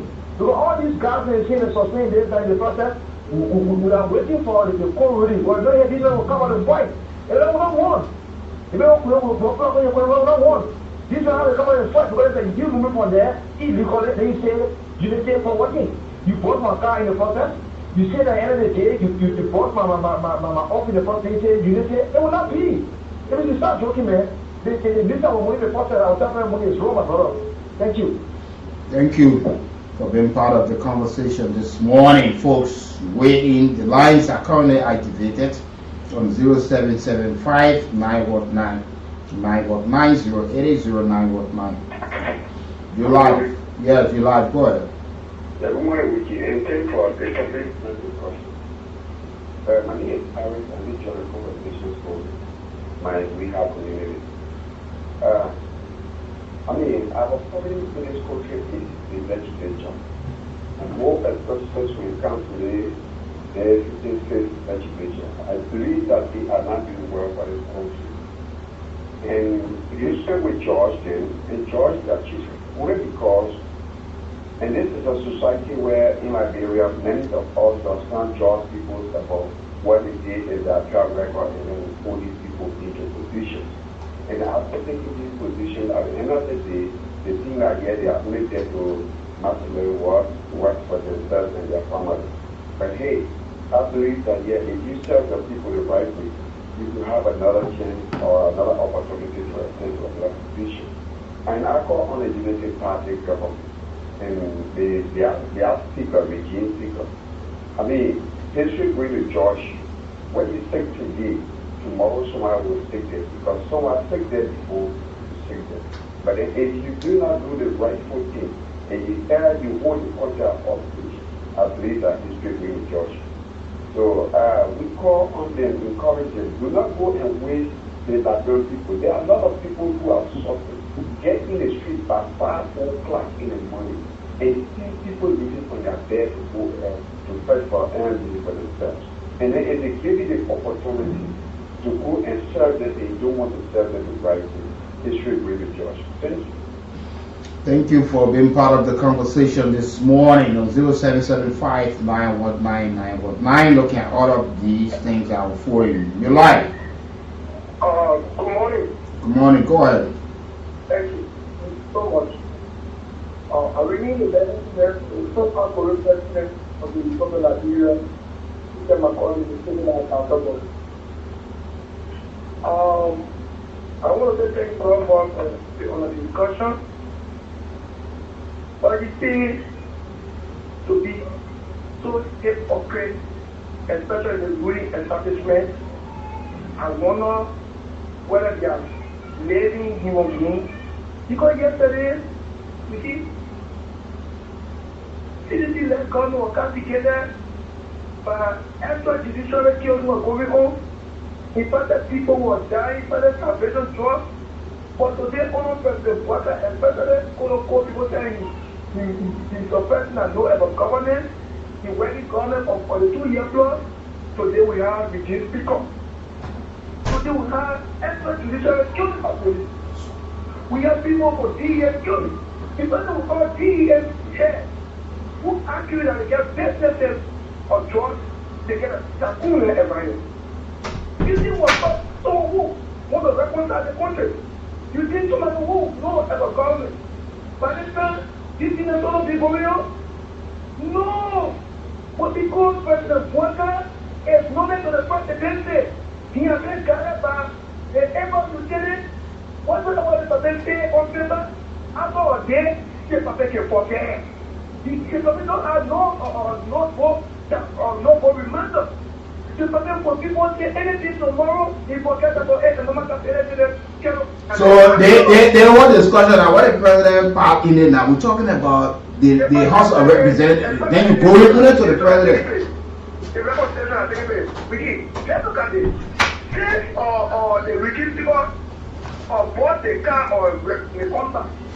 You are here, anything for the president for. That's a separate branch of government. The president do not control these people. Let me ask. No, the president do not control these people. You understand government and governance, so don't shift the blame on the president for that. I'm not shifting the 100% for the Attorney General. Okay. What the president got to do with it? The president initially stated, sometimes we need to come here and understand and take us sometimes our political garment and face the reality and discuss the issue.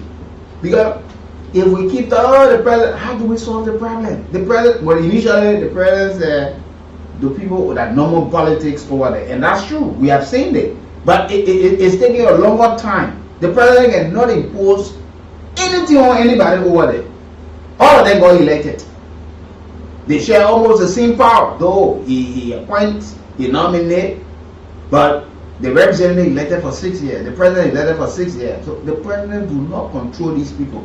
He might have influence with some of the able lieutenants who are there, but if everybody will submit to the executive and use themselves as stooges, well, then you blame yourselves. You don't blame the executive, because if you don't want to be used, don't make yourself available. Yeah, Emmanuel. Yeah, let's continue. I was just concerned about the civilized Basel board. I want to ask him a question, but again, we can just keep moving. Yeah, okay. 0775-919-919-080-919. Sometimes we have to make these corrections. Yeah, it's because you got a lot of young kids now who are tuning into radio to hear some of the informative discussion. They're learning from it before, people think that the president is proceeding wrongly or this other group is wrong, the other. We can't be judgmental, but we have to provide the normal education to our folks. Good morning. Good morning, Wiki. And I'm Your life, go ahead. That is corresponding, and I think that we might get your form authorized. And Wiki, President Song, you will be called and none of the schools could be called opposition challenges. Because in Liberia, people, when we expose weaknesses about people or government, they call it opposition, they call it enemies of progress and all kinds of things. Look, the biggest opposition President Walker has, I don't know what I'm so sensitive to this, is the Richard Language man himself, Kool speaker, and the majority plan, followed by the majority plan. So President Walker, you have spoken down with our number that Richard Language, what you are doing is completely wrong. Go back and settle this man. Today, Honorable Kool refused to listen to you. He still tries to testify some of these things. This 3 days, let's look at the month ago, no, it was the suspension, some of the things, man, 7 men. Just 2 days ago, he suspended Honorable Kool again. Now, today we hear that they are going for reconciliation or what kind of program, retreat program. Why are you telling me, Honorable Kool, that you will be suspending your kinsman? You undermining government, you undermining the focus of the Liberian people, and you're talking about going for a retreat and to reconcile. Who are you going to reconcile? Are you going to reconcile the majority of the people in the country, or you reconciling the party or out of your account? This is unfair, and I think that the government is representative. The people who you think are to be opposition to you, they are not opposition to you. Richard Language is the main obstacle in your life, in your place to be keeping all around. I could remember when Honorable Thomas Father was suspended from the CC, he made some kind of statement and said, President Biden is to be consistent with that. He said, CBC, you don't know what I'm doing. All what I'm doing today is in the interest of the CBC. Today, Honorable Father is in the drafting seat of Honorable Kool's office or drafting a Kool majority plan. Why are you telling us that you dare to destroy this government or you dare to manipulate the system that today have been built? This is Okay, thank you for your time. Let's talk to other callers. Good morning. Okay, let's talk to this caller on the line. You're live. Good morning, William Joseph, and I'm Johnson Fusion. You're welcome, sir. For me, this is baffles me. The Supreme Court is trying to interpret for ruling in the community. Yet it's still for our friends or our leaders to just exercise restraint and wait for the interpretation. They are there still extending their justice. So what will happen if the Supreme Court interpretation is not on their side? There will be an illegal proof. Now, that means for everybody suspended under them, will have to be with all of their salaries and benefits our benefits on hold.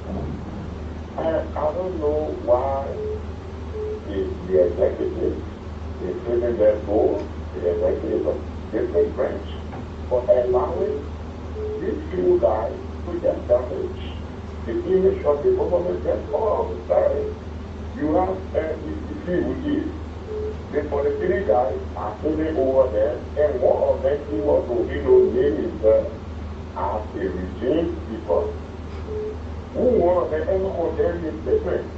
So you know, we are supporting you, we made you for the regime because we are not with you long because so we are not going to fight with you. So some of them try to be taking out their BB committee. And nobody will comment. Look at the way the Supreme Court experiencing self-supported people. It is not concerning. And let us see, you are suspending your care. Not forgetting whether your care or insulting other people in government or insulting the president to be. But the act that was orchestrated by Richard Kool, by draining the Kool car, is it not a form of vulgarity as well? Because I believe there was all means available for Richard Kool to abuse and get the car out of that place. But the guys, they just sit there and allow themselves to fall in the Kool trap. Okay. You know that your one money is going to go those guys. Thank you. Let's talk to There's no information about our case. Mr. Bruce, good morning to my son Emmanuel Kabije too. Good morning. I remain Messiah boy for the Abraham Blagi, that was survived community. That is what we always give God the praise for you people and for this radio station. Because people don't pick and choose CDC or UPS or ENC or wherever they can call to weigh in. Or actually other radio stations couldn't give all the kind of opportunity. Wiki, you people spoke on so many issues this morning.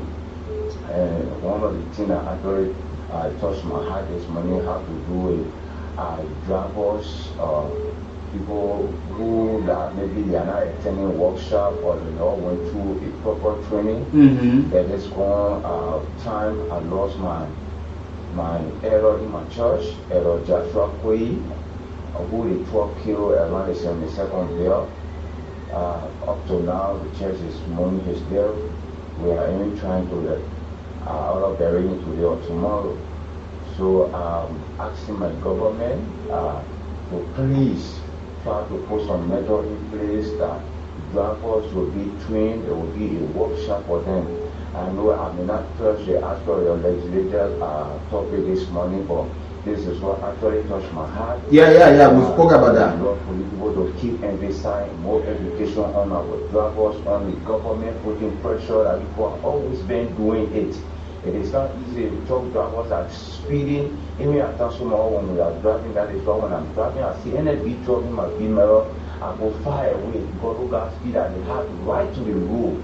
That's what they believe. I don't know which part of the Constitution tells them that the truck driver have a right to the road. Where they see you, they smoke up from distance, start blowing on, hey, give me chance. Then you are super an escort. So I would love for you people to continue to educate our advance people, putting pressure on the government that will find time and be creating a workshop for those people. Thank you so kindly and may God continue to Thank you as well for always following us. You like. Good morning. You're welcome. Let's hear you. Good morning. How are you doing? Well, we can't complain. Go ahead. Thank you. I am Joseph Freeman. This morning. Thank you. You know, the problem here with our law because it is very hard for us when I elected on a serious note. Because you don't have many students in Morocco financially. You're not thinking about it.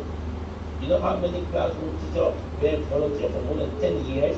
You're not discussing that issue. And then you got you just passing from one place to another without understanding anything that they talking about. And speaker from Freetown, speaker from Ghana, coming for reconciliation, your group, furniture, all who explain that. Either packet or from the government explain. Why are you just wasting money, RNJ, spend all the time there. We're not discussing the issue. You're not solving the problem that you was elected for. Why? And corruption are so high in the government. And President Baka is not thinking about everything. You suspended in Glasgow, nothing coming from 9 days. You suspended the RRC, nothing coming. And here is other guys on LLE or Lady, another 700,000 business. Why? Why people are not discussing the reality? Only something that will really benefit me, myself, and the packet. I think it is not good. That's not why we elect President Baka as a president. We supported President Baka for him to solve and the problem in the country to solve the problem. And now there is noise, and in reality are not being discussed. Why would it be so? I think it's why I thought on the part of the government and never do this to right the they were wrong. Let President Baka come down and solve some of the problem.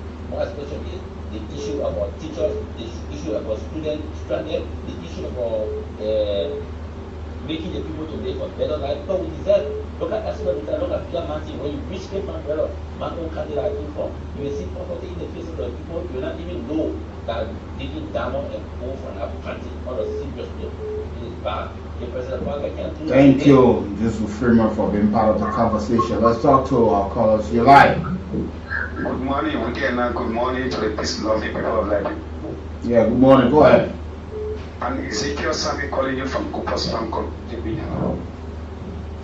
You know, I want to appreciate you people for the topic of the discussion this morning. You know, for our lawmakers who claim themselves to be our representatives, taking today to go for retreat. They say that they want to have that what they call integrity. I don't think they're supposed to be fighting for integrity. I don't think they're supposed to be preaching integrity because it's been a code of conduct. For those of them that, those of our citizens who attacking maybe the president has to do this. Some of for even the lawmakers, they don't know their code of conduct. Some of them don't know what they call constitution. They don't even know their cities. What we're teaching in school. Some of them don't know. So they can sit down and discuss things. They can sit down and say things out of the way. So I don't want for the issue of gender combat. I don't think this number 10 actually ready for development. They're not ready for representation because from the time 2017 up to now, I don't think they can show anything that they have achieved from this number 10. The combat doesn't know because he only go there to make money. They bring people money and just cause noise. So thank you this morning. Thank you as well for being part of the conversation. I'll take a final caller and take a break. Good morning. Yeah, good morning. You're welcome. Go ahead, let's hear you. Okay, he's gone off the line, so we will now go to take a breather this morning. Let's take this break and be right back this morning. Similarly, the Kool can now subject her working to us.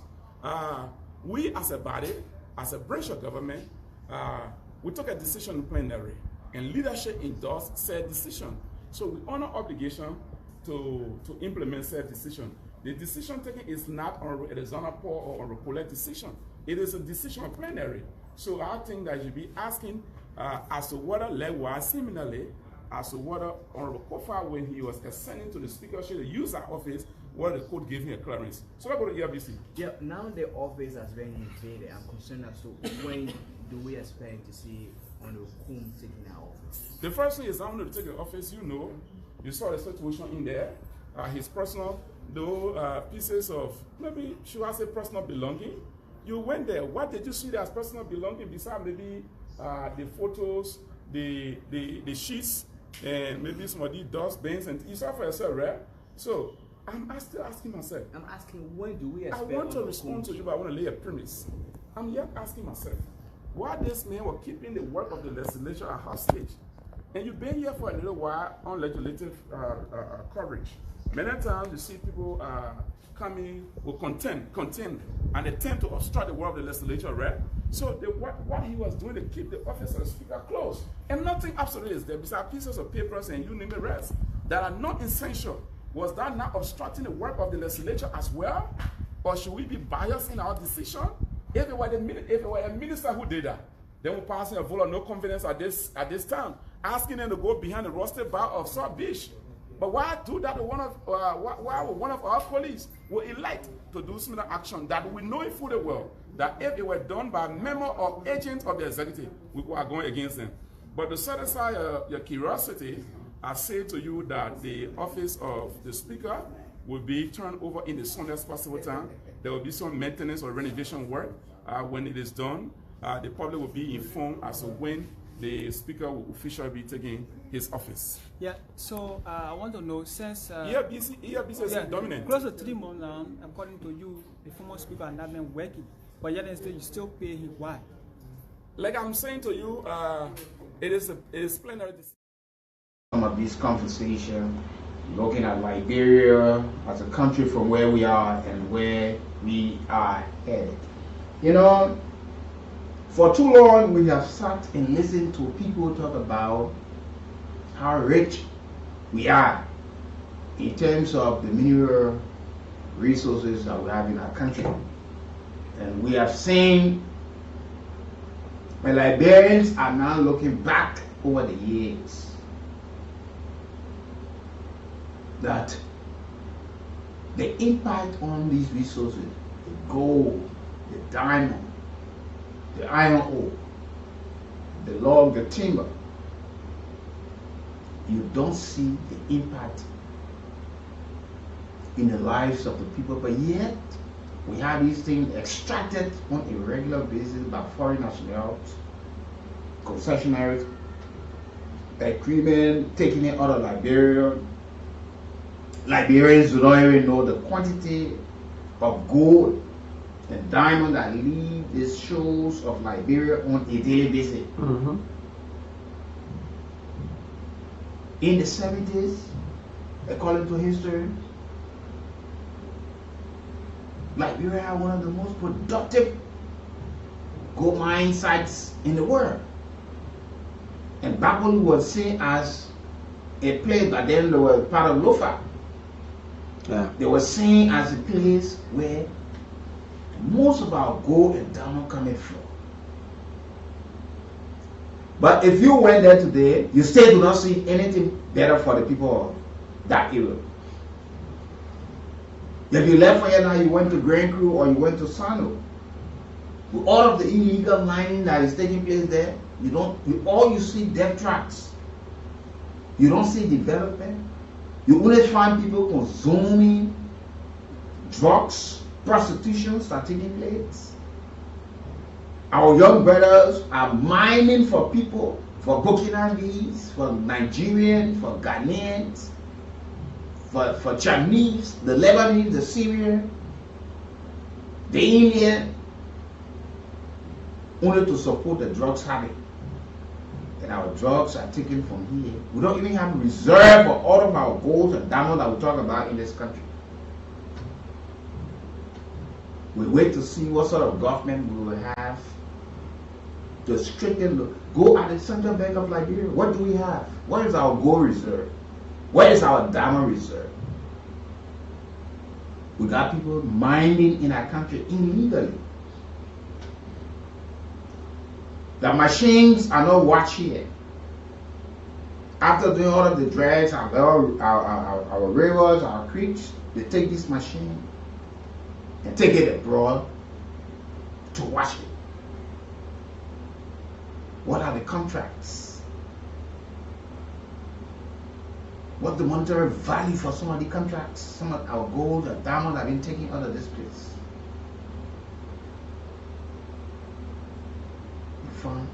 People who we listen to the minister the other day that the illegal money is significantly affecting the national budget.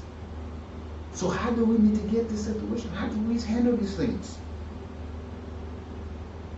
We can measure what is beneath the earth, but do we have reserve?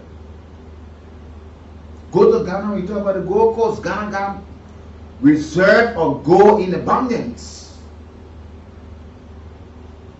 Is go to the United States that don't have the kind of resources that a lot of other countries got around the world. You see, America now just telling Ukraine because Ukraine is rich in mineral to support them in the war against Russia, they need to give them 50% of the mineral.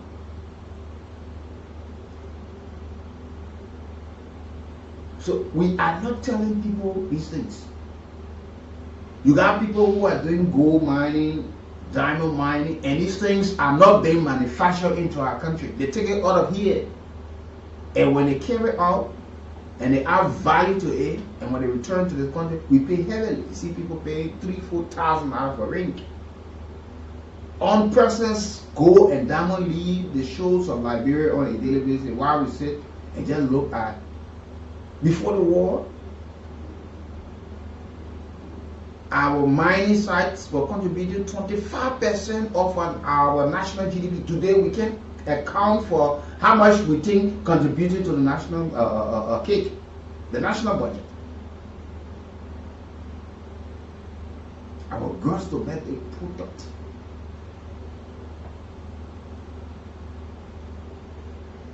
And we got largely untapped mineral in this country. Are we talking to the right people? Is it a curse to have all of the resources into our country that we are still not benefiting? When we are looking at other countries who are telling us about the mining industry, how they are enjoying themselves, and what contribution they're making to the national in a budget, changing lives. We just extracting. We don't have a single reserve of any of our resources that we got in this country. But the very first thing we need to do is, while we carry on the process leading to mining or extracting these natural resources, do the people whom the resources were sent here by God for to make an impactful, process, or to make impact in their lives, have they benefited? The answer is no.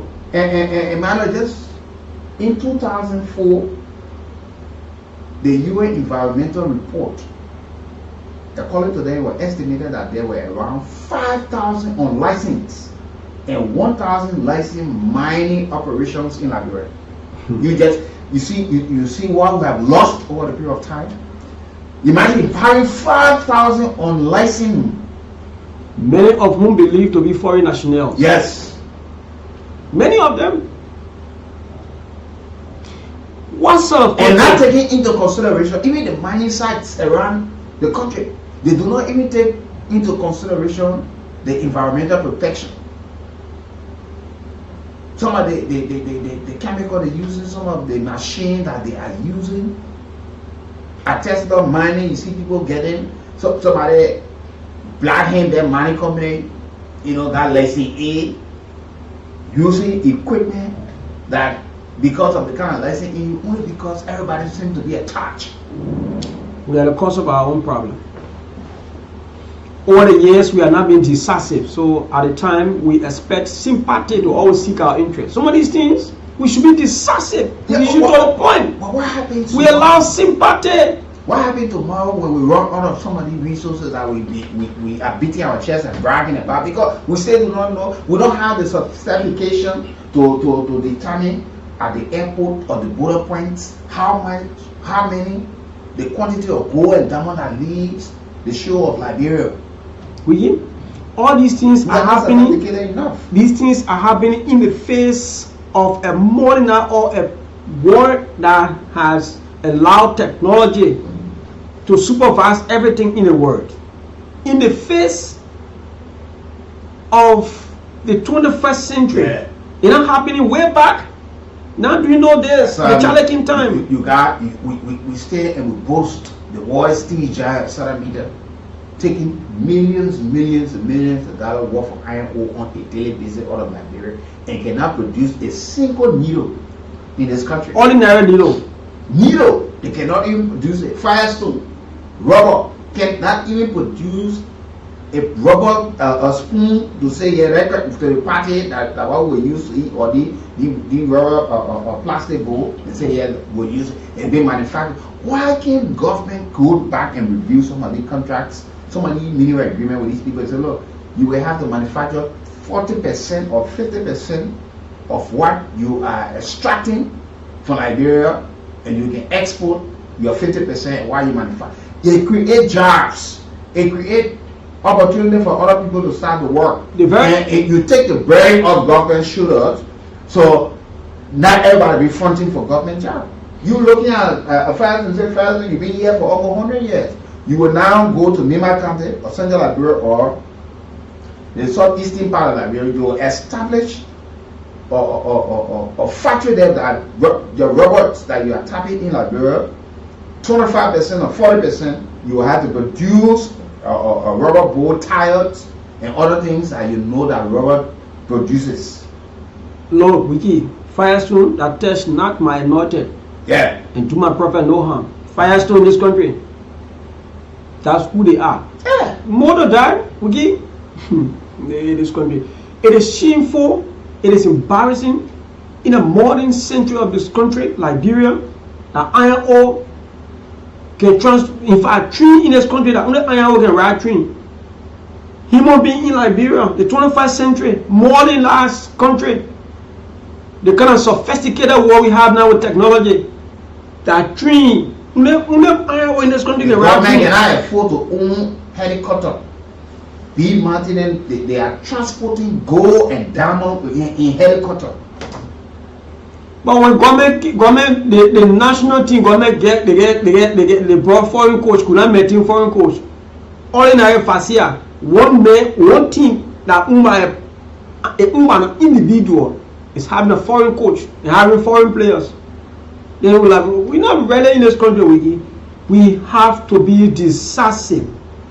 All these natural resources that were allegedly taken off this country show without proper documentation, without the verification process, we already lose them. Go to South Africa, the mining sites. What? It is true, illegal mining is taking place, but go and see South Africa Reserve is one of the highest sectors when it comes to employment in Africa. In South Africa, the mining sector. That was the trade union very large when they go on strike. It paralyzed the government for days because it will affect the economy. And they've been manufacturing gold and other things right there. Go to Ghana, go to neighboring Sierra Leone, go to Guinea, Liberia. All we have is just for us to give it to people loosely and just carry where they want to carry. What to do with it is now a concern. And we find all the big companies with a big name. Oh, the Wall Street giant, this one, and we don't see anything that they do. Tomorrow, when they have accumulated the wealth that they think they need to get, they leave all of these holes, these death traps. They just leave it and go. At the end of the day, you find people falling into it, dying. People, look at some of the mining that's taking place. All of the mining equipment all around the world. You still see people digging. Government trapped in it. Government in the past and current government, they are responsible for everything that is happening in this country. More especially because they are the one that regulate all of these sectors. The mining sector that is now mines and energy. The mining sector that is now being is now on women. So what's the energy part of it that we are currently enjoying? Because what's the energy? What's the energy? This country. Sometimes I get very sick about it. I think we can't even find one snap of gas or crude oil around here. Go to how people are getting some of these things from other Liberians do not even know. People are taking advantage of these things because they know we don't have the technical know-how, or we don't give our people who are professional and expert as well to make sure that these things do not happen. We put politics in everything. So there as opposition, politically, we want to appoint people based on the line of politics and not on your discipline. That this is why you know. Go to District 5 in Magibi, where they had a barrack. That was you have about them. They had the barrack company that was carrying on the mining process there in a time called Ray Hill. There are a couple of death traps. Those who were never backfilled. Sure. Deeper holes are there. It is from District 5. You take the road direct. Whoever have been that side will bear me witness. You take the road from Massaquata on your right, going strictly. The time, all of the times are there. People living up to the minimum agreement, your corporate social responsibility, putting, looking at the environment, how is it being protected? You're polluting the water. Our people already struggling, even in the height of Monrovia, to get safe drinking water. You go to think about somebody in Yemfenstein, somebody in Boganjir and other places where people just mining, using some of the chemical. People will struggle to build their houses, and some of the earth moving equipment will be shaking the ground and cracking these buildings. We don't take these things. We just allow people bring all of the equipment and use it in the environment that will cause serious problem without having any proper regulation. And sometimes some of the licenses that these people have, you can't bring such equipment to use it because you don't reach the standard of that. But we allow them to use it. And this is one thing I've observed. Don't forget, I am at the level of the Senate. One reason why you see some of our government found it difficult to undo some of these things is that government in a modern society, not in Liberia, in a modern society is continuity. There are past government who have signed some of these concession agreements, and there is no easy way for some of the current government to handle some of them.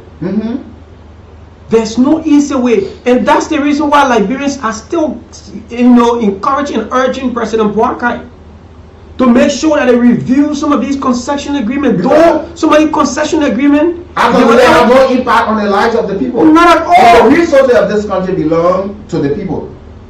They are the custodian. The more painful part of it, come to think about it, are the locals, the custodians directly first before you come to us. Through the taxes the other people will pay, then we got indirectly you benefit from the roads and other things that government will. But just look at those who are into the concession areas, who are living right there. Go and see their lives. You don't see anything different in their lives, but you see the countries or the people who are mining, logging and getting our gold and diamond or iron ore from this country. Go and see the country, how the countries are developed. Go and see the number of people employed, even more than the people that they employ in this country. The song they normally sing is, we are not getting profit. You're not getting profit, leave this place. Leave this place. It's not bad business to go. Because the reason why you make business is to maximize profit. You getting profit, leave it with us. You know what is happening in this country? Go to India. When you don't have a brave leader, you go to a India leader who will say he is going for it and he will go with no hesitation and make sure that he prevailed on these people to do what they signed up to. Couple of these concession companies in these counties, the social corporate responsibilities have been abandoned. The only time sometimes government coming when the people stand up to protest is when you see government going. How long will the people protest before these concession companies live up to what they signed up to? Look at Liberia. You leave Liberia. For some of us, we have not left Liberia, but those who had the opportunity, they left some years back. When they come back, they say there's no difference. They see, in fact, 10 years ago, there were people who left this country. When they come back, they don't struggle to even locate their homes, because the way they left it is just the same way it is. But rather, 10 years ago, some of the former government officials that were struggling over the years have become millionaires overnight. Some of them that could just live in a very tech one-way apartment, they have mansions. But 10 years ago, you left Liberia, you come back today, you see Liberia in the state, Liberia is still in the same condition you left it. But those who you left that could not afford yesterday, today, they have becoming, or they became millionaires in just 6 months. Some of them 6 years. They are richer than the respective communities they live in before becoming rich today. But Liberia, the motherland, is still in a dire need for development, infrastructurally. Today, another new group of people being elected. Some of them could not afford. They were in family house. They were at squatter right areas. Some of them today, they live in the best of life they're supposed to live, while the ordinary people still in the same thing. The very same problems they met, the problem they spoke of yesterday, the problem still exists. In efforts. You find that you go to the Ministry of Lands, Mines, Energy. They have taken our lands now, so they make their mines and energy. Yeah, mines and energy, land authority going. Now you go there, you even see some of the officials who are serving in key positions. Emmanuel, you see the gold that being extracted from this country, and you see some of them wearing the rings that they are wearing, the table ring. You see the worth of the gold in it. Oh yeah. Because somebody the broker will go to mine, and somebody black-hand their mining company will bring them gold. They take it to the goldsmith to have it fixed for them. You see some of the chain they wear, and they leave the ordinary people. But the people, in fact, Liberia is on the record of building individual rather than building herself as a country. The individuals are the one that benefit at the expense of the ordinary people who they are purporting to be in the interest of, which they are far away. In more recent times, look at some of the former government officials. Go and see their homes.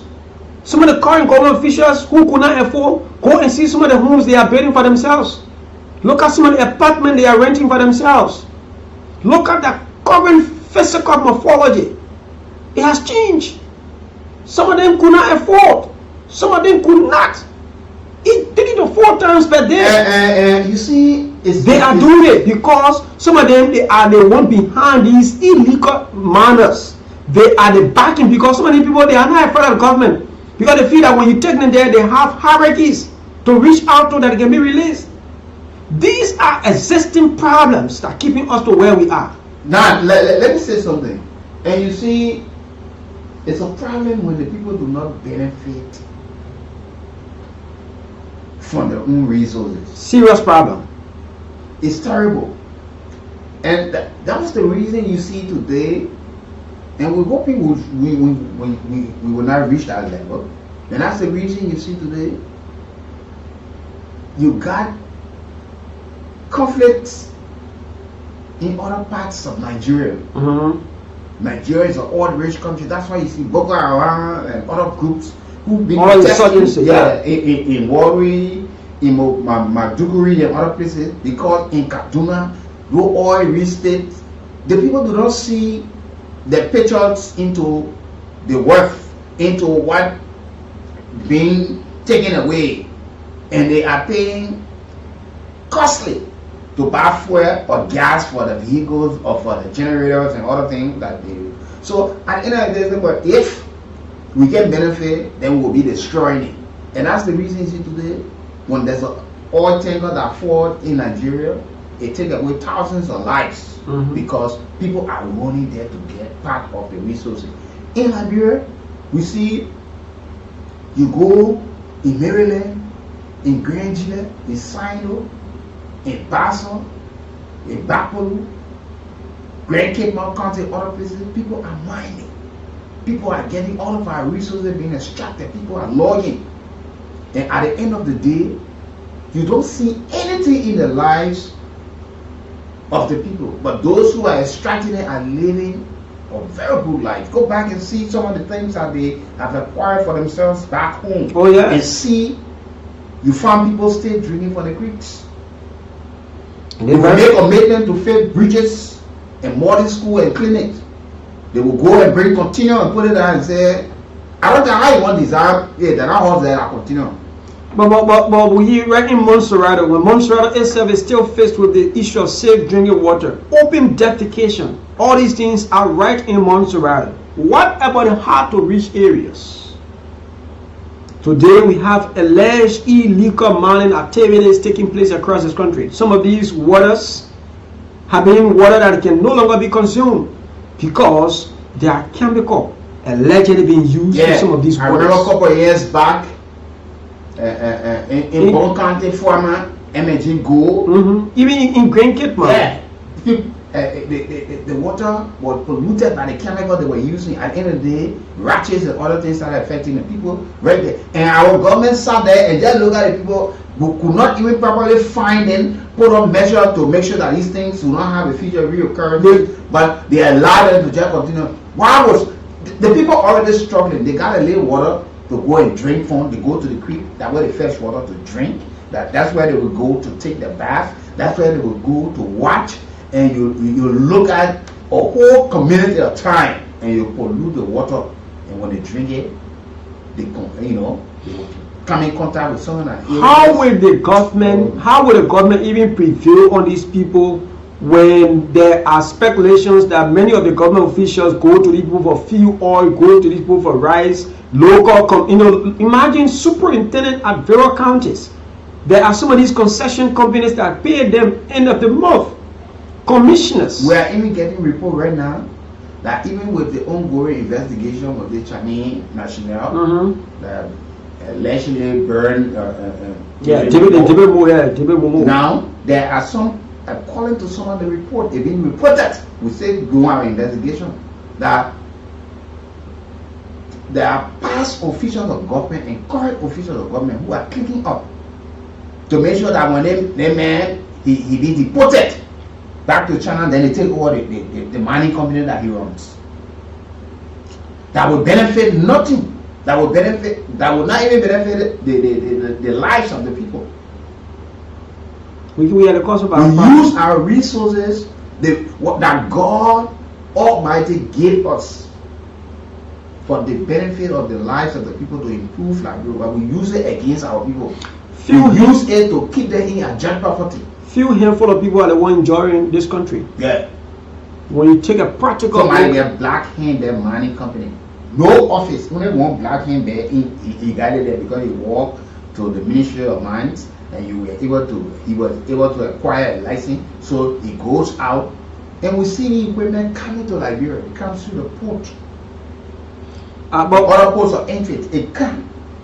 When you find inspector, people that should be, because based on the kind of equipment you bring in, you should be having the license to accommodate it. You cannot be having a C, you know, then you bring in excavator, you move it with it.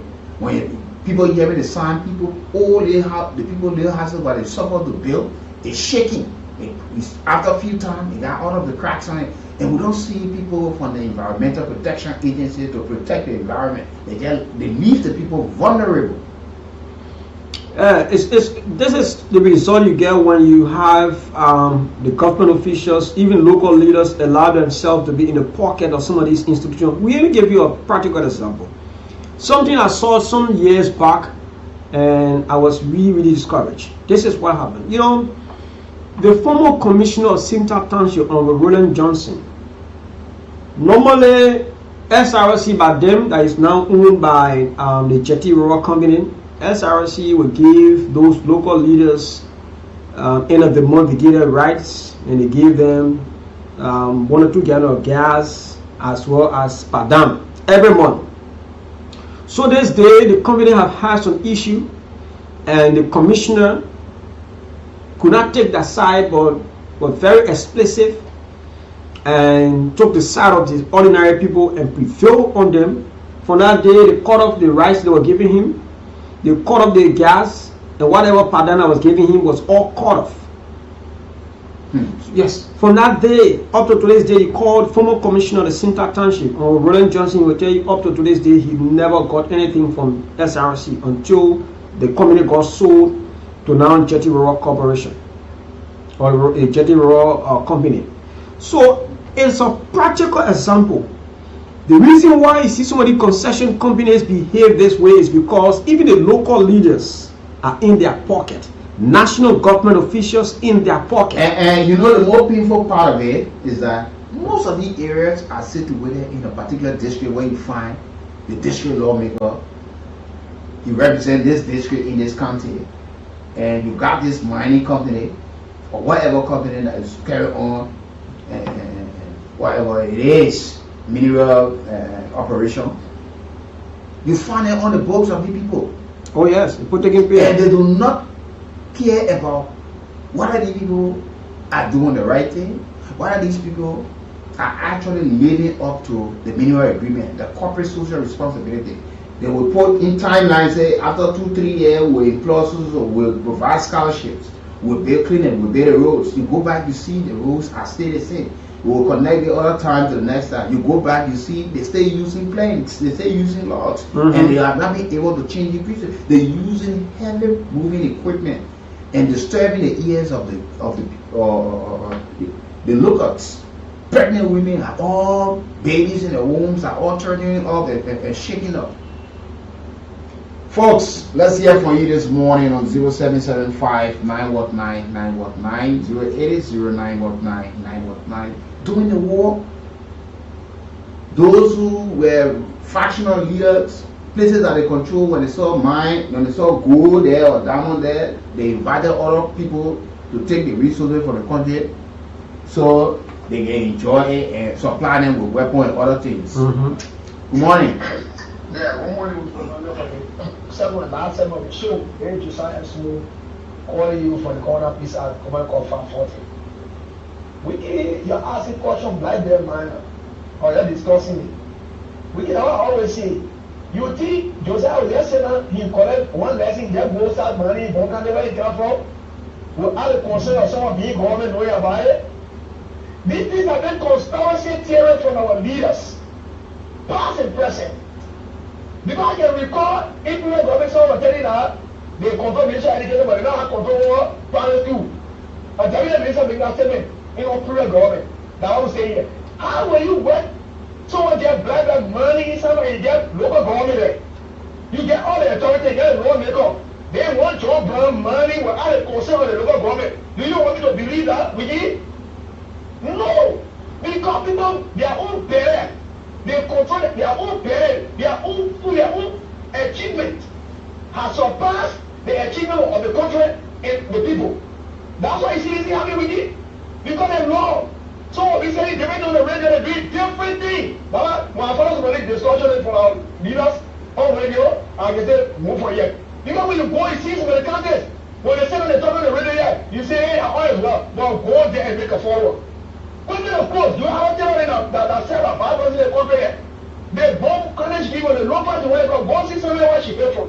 And some of them creeks that they were giving a drink from, or they were child or children. They drink with that creek, so they inherit. They no longer drink that. But I see creek that person drinking, man drink over for looking at that water. People die when they effect of that thing, diseases getting it. What are they say about it? Nothing. Because they know one drink from that creek. But they forget to know what they drink from that creek before, or their parents. That's what we need. Self-greed. Thank you. Thank you. Yeah, thank you as well for being part of the conversation. 0775 919 919 080 919 919 to our callers you live. Okay, 0775 919 919 080 919 919. The numbers you can certainly call us on to be part of the conversation on this edition of the morning, right as we look at some of these things. You're live. Good morning, information bros, and good morning to Mr. Two. You're welcome. Please go ahead. You see all these things, information books, you and two are explaining. Nothing about it is false. But the problem is about it that who will we blame is our leader.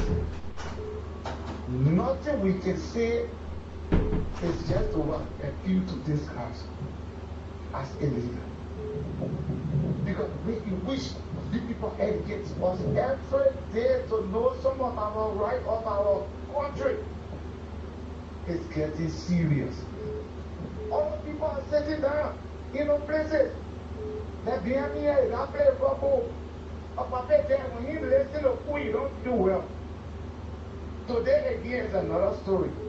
Tomorrow will be another story. These our leaders, are they thinking for our future tomorrow, or is still thinking like the Congo guns? Look at what we made us speak just now. All things happening to former to my own time. We cried down there. We stood down there and cried. But today is still the same. Our leaders are still stopping up. What's the solution of this problem? That's the thing that we are looking at in Nigeria, or solution. Because those guys are very educating us every day. What can we say to those men? To really change Nigeria, to change those countries and other things for this money business. If a nation broke in the statue, I want to say thanks to you people. You're welcome. Let's talk to other callers. You live. Good morning. Good morning. Go ahead. I'm Jane. I'm here calling for. Go ahead. I want to mention people for the talking point. You know, you have been talking, educating people on the media. But yet we are saying we in Nigeria, we are not taking consideration. And they get a parallel that say the one who says knows and knows not. Yeah, it's a truth. Well, we in Nigeria, we will focus on ourselves. But the question is, what can we do to get this thing that we get in our country?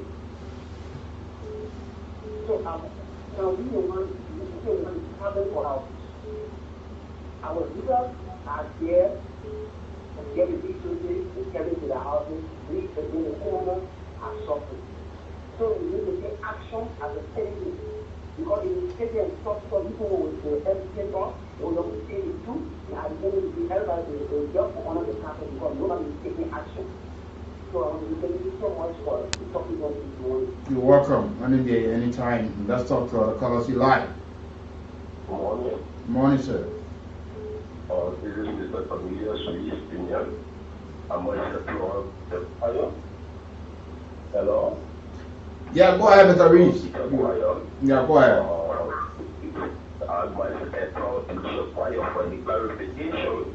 It is me, along with member of the Methodist Council. You know, I have been wondering over and over why some clarification cannot be on by the council, especially if the fire with all the noise that have been accepted. Sorry, we are not discussing that. We talk about that the other time. Let's talk about what we are discussing currently. We'll make that clarity tomorrow. We'll extend the conversation. Good morning. Good morning. You're welcome. Go ahead.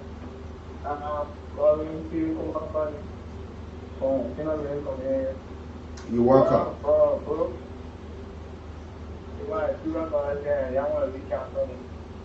I'll be happy somewhere in the leaders now, but I don't know why it's happening. If you go representatives, those senators in your county, those who work with, if you are doing illegal mining in the Federal County. Because when you water, someone will be somewhere, if you are there, they don't know. And also, they are getting rich. They are getting rich on what happened. So they will see that they won't talk anything about it. They will be doing that illegal mining there. Then someone can get, oh, this. Hey, I will come in. Me, I say, they don't know the real God. This is the reason why this is the shrine. You being bad, but I grew up. And you being very good for them, but I grew up. So I applaud you guys. Thank you. Let's talk to other fellows. You live? Okay. Go on off the line 0775-919-919-080-919. Please be attentive when you want to make your point. Lower the volume of the radio and speak precisely to what we discuss on the matter. Hello. Good morning. Good morning. How are you doing this morning? Well, can't complain about morning. I'm Joseph Fremont, join you from the province here this morning. You're welcome. You know, the problem here, illegal mining, we don't have to blame anybody but the authorities that in that country. Be it representative, be it senator, be it representative from lands and mine. You know, nobody doing illegal mining, nobody being visa, lawmakers, representatives, senators, superintendent, all of them have money in the federal country. And they don't even want to get a proper document. When area come, they want to fund for them. You can be here for the day. At the end of the day, what is supposed to give you million, they can give you nothing. Because this is all what they are doing. So this is the problem. So you can't tell me somebody doing illegal mining in the country, the authority does not know about it. It's not a small ants party, you can't see it. That something will listen, you go in the pool, you dug a hole and you do machine, do other things, you do battery and get go and down. So when people will not know about it. But the authority, the problem in the country, it is our leadership ability. We don't have it, is lacking. And when you continue like this, brother, we far from getting better. On a serious note, we far from getting better than other countries. When you see a military country like Burkina Faso, they try to reduce because of the usage crisis. They try to reduce government salary up to 30% and our civil servant salary up to 50%. That 34-year, 35-year-old boy. So because of leadership, but now we got 50-year-old, we got 60-year-old, we got 70, nothing moving. Everybody want to fill their pocket, me myself up. And we suppose it is barbaric, it is efficiency, it is occasion. I don't even know how to describe it better. I'm so from a grafted this morning. Thank you ever so much. Thank you, Juzo. We are hoping that it'll be better tomorrow. Good morning. Good morning. You're welcome. Yeah, go ahead, sir. Yeah, thank you for the conversation. You know, our many out there. Me, I know that the people who say they are resident, they are all of those. But the attitude to work on the country is very wrong, brother. It's very wrong. So, I want to say that people are open their eyes to see. Every day, our own radio, our own food. But sometimes when I'm going to read on high about the country. So 2029, I want to see no government my door, subscribe to my door, say this is don't come to the ball gun. That day, if you said to tell me to solve this, I will get up the fly up. So I don't hear for them to I will not go to the anymore until I can die. So thank you very much for your show, we hope that you will take your time, change your mind, scrutinize those who will be coming. Good morning. Yeah, we'll keep and happy day. You say good morning to you guys. Yeah, go ahead, sir. My name is Ishmael Kamara, and I call you guys this morning from Kingston. Let me appreciate you guys this morning again for the program. And you guys have always taken all your time to come to the public and all. But you know, our country is actually living in an economic deficit. We are living actually in an economic loss. The reason is very simple because we are facing a leadership gap. Very serious leadership gap that people are the country. And the only way we can be able to at least gravitate and graduate from some of these things is when the media is able to play a role well.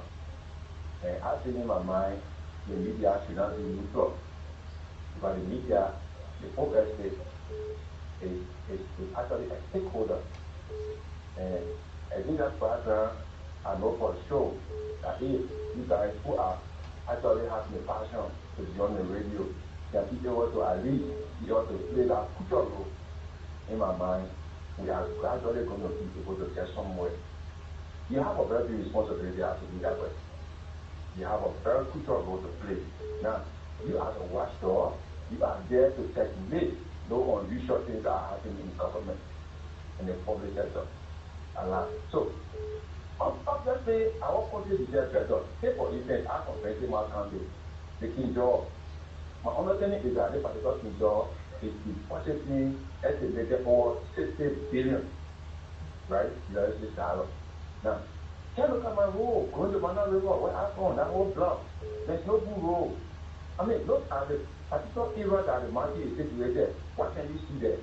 Now, there's somebody there saying, you'll find a lawmakers, you'll find people in the national ministry, you'll find other officials trying to get their personal deed accomplished instead of trying to put aside that extra and live by their salary and show that local sessions are in the interest of our country. So I think you guys have a very role to play. All you guys have to do is to be able to ensure that your role should not be compromised. That your role should be able to make the change that matters to us as a country. That your role, right, should not have favor. That your role should not be able to say, okay, because I'm supporting this party or that party. And what that is done as a media institution, I know for sure that because you're going to go deeper. You're going to dig deeper and find the news. Go beyond and ensure that the investigation can be done and you can bring those things that are hidden to the public. And the public can understand what is happening in that country. And if you reach a point that they can cut the dollar for that, I mean, anytime they have several responsibility to the country. Thank you for being part of that conversation. You like.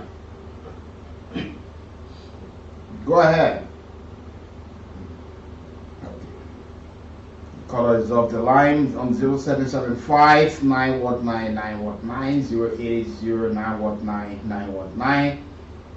The numbers you can certainly call us on to be part of the conversation as we look at Liberia. You know, all of our resources, the extractive industry. What do we benefit from there? How do we mitigate the situation? How do we have a change?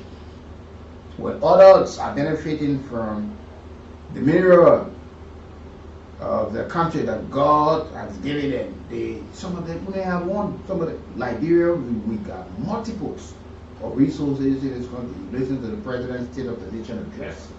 So there were some discoveries that were made again with some new mineral on display that we expect, but the lives of the people are not better. Even the people who are just next door to the concessions area, where gold mining, as well as diamond and all of these things, logs, iron ore being extracted, they are not benefiting. So come to think about those who are now finding themselves into what they're into. This is the point, and you can just imagine how things are. Let's talk to this caller on the line. Good morning. Yeah, good morning, sir. Yeah, go ahead. Go ahead. one thing when you get to, you check your phone better, and you can come in to weigh in this morning. So we're looking at some of these things. There are folks who are benefiting from the resources of the country. You see it in the lives of the people, even if everybody will not benefit, but something has to be done.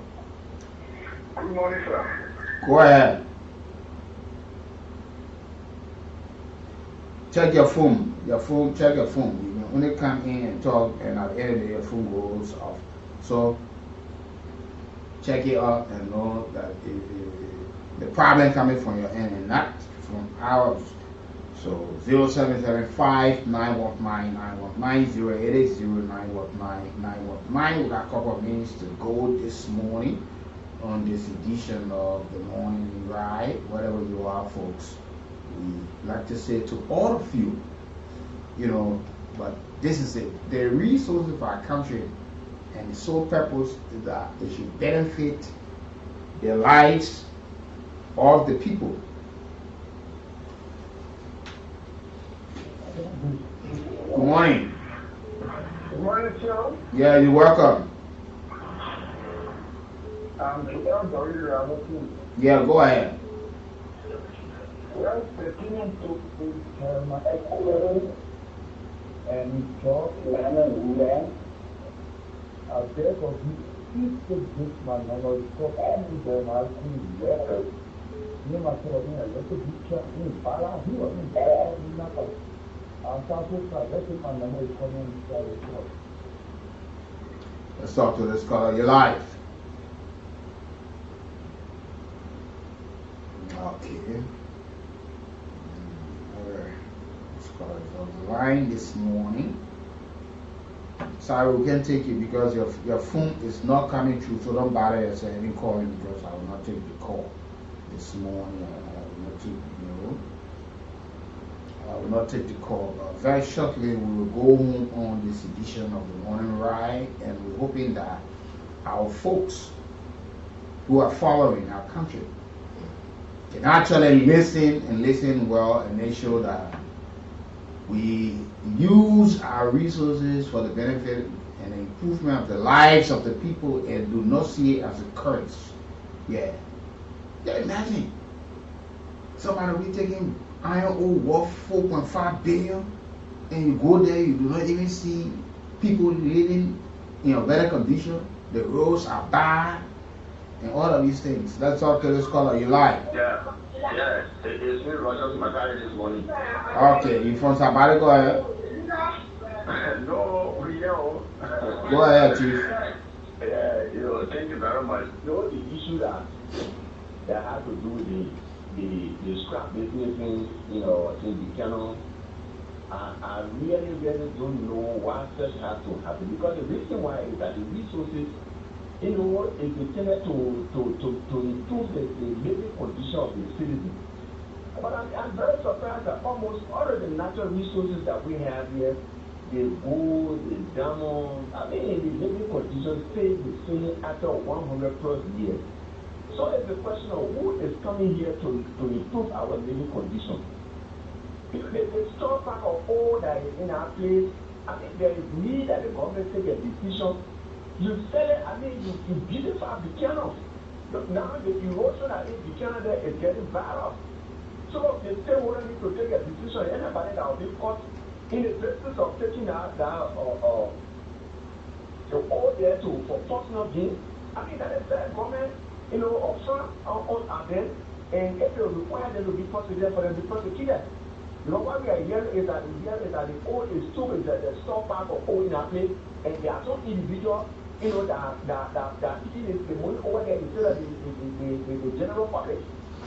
So I better want the government to fry those people. If you are a lawmaker or ordinary citizen, I mean, government will come to make a decision. Okay, thank you, Roger Matalik. With that said, that's how we conclude and draw the curtains on this Thursday morning presentation, the 13th day in the month of March. The year stands at 2025. Emmanuel Galigato, Wiki Brooks presentation this Thursday morning. Sakano being behind the camera this morning. We'll talk to you on tomorrow, Friday, when the weekend edition comes up. Until then, have yourself a wonderful will make you to stay here for longer. Because not all the lawmakers that are here will be re-elected. Some will go. But when you are suffering in that area and your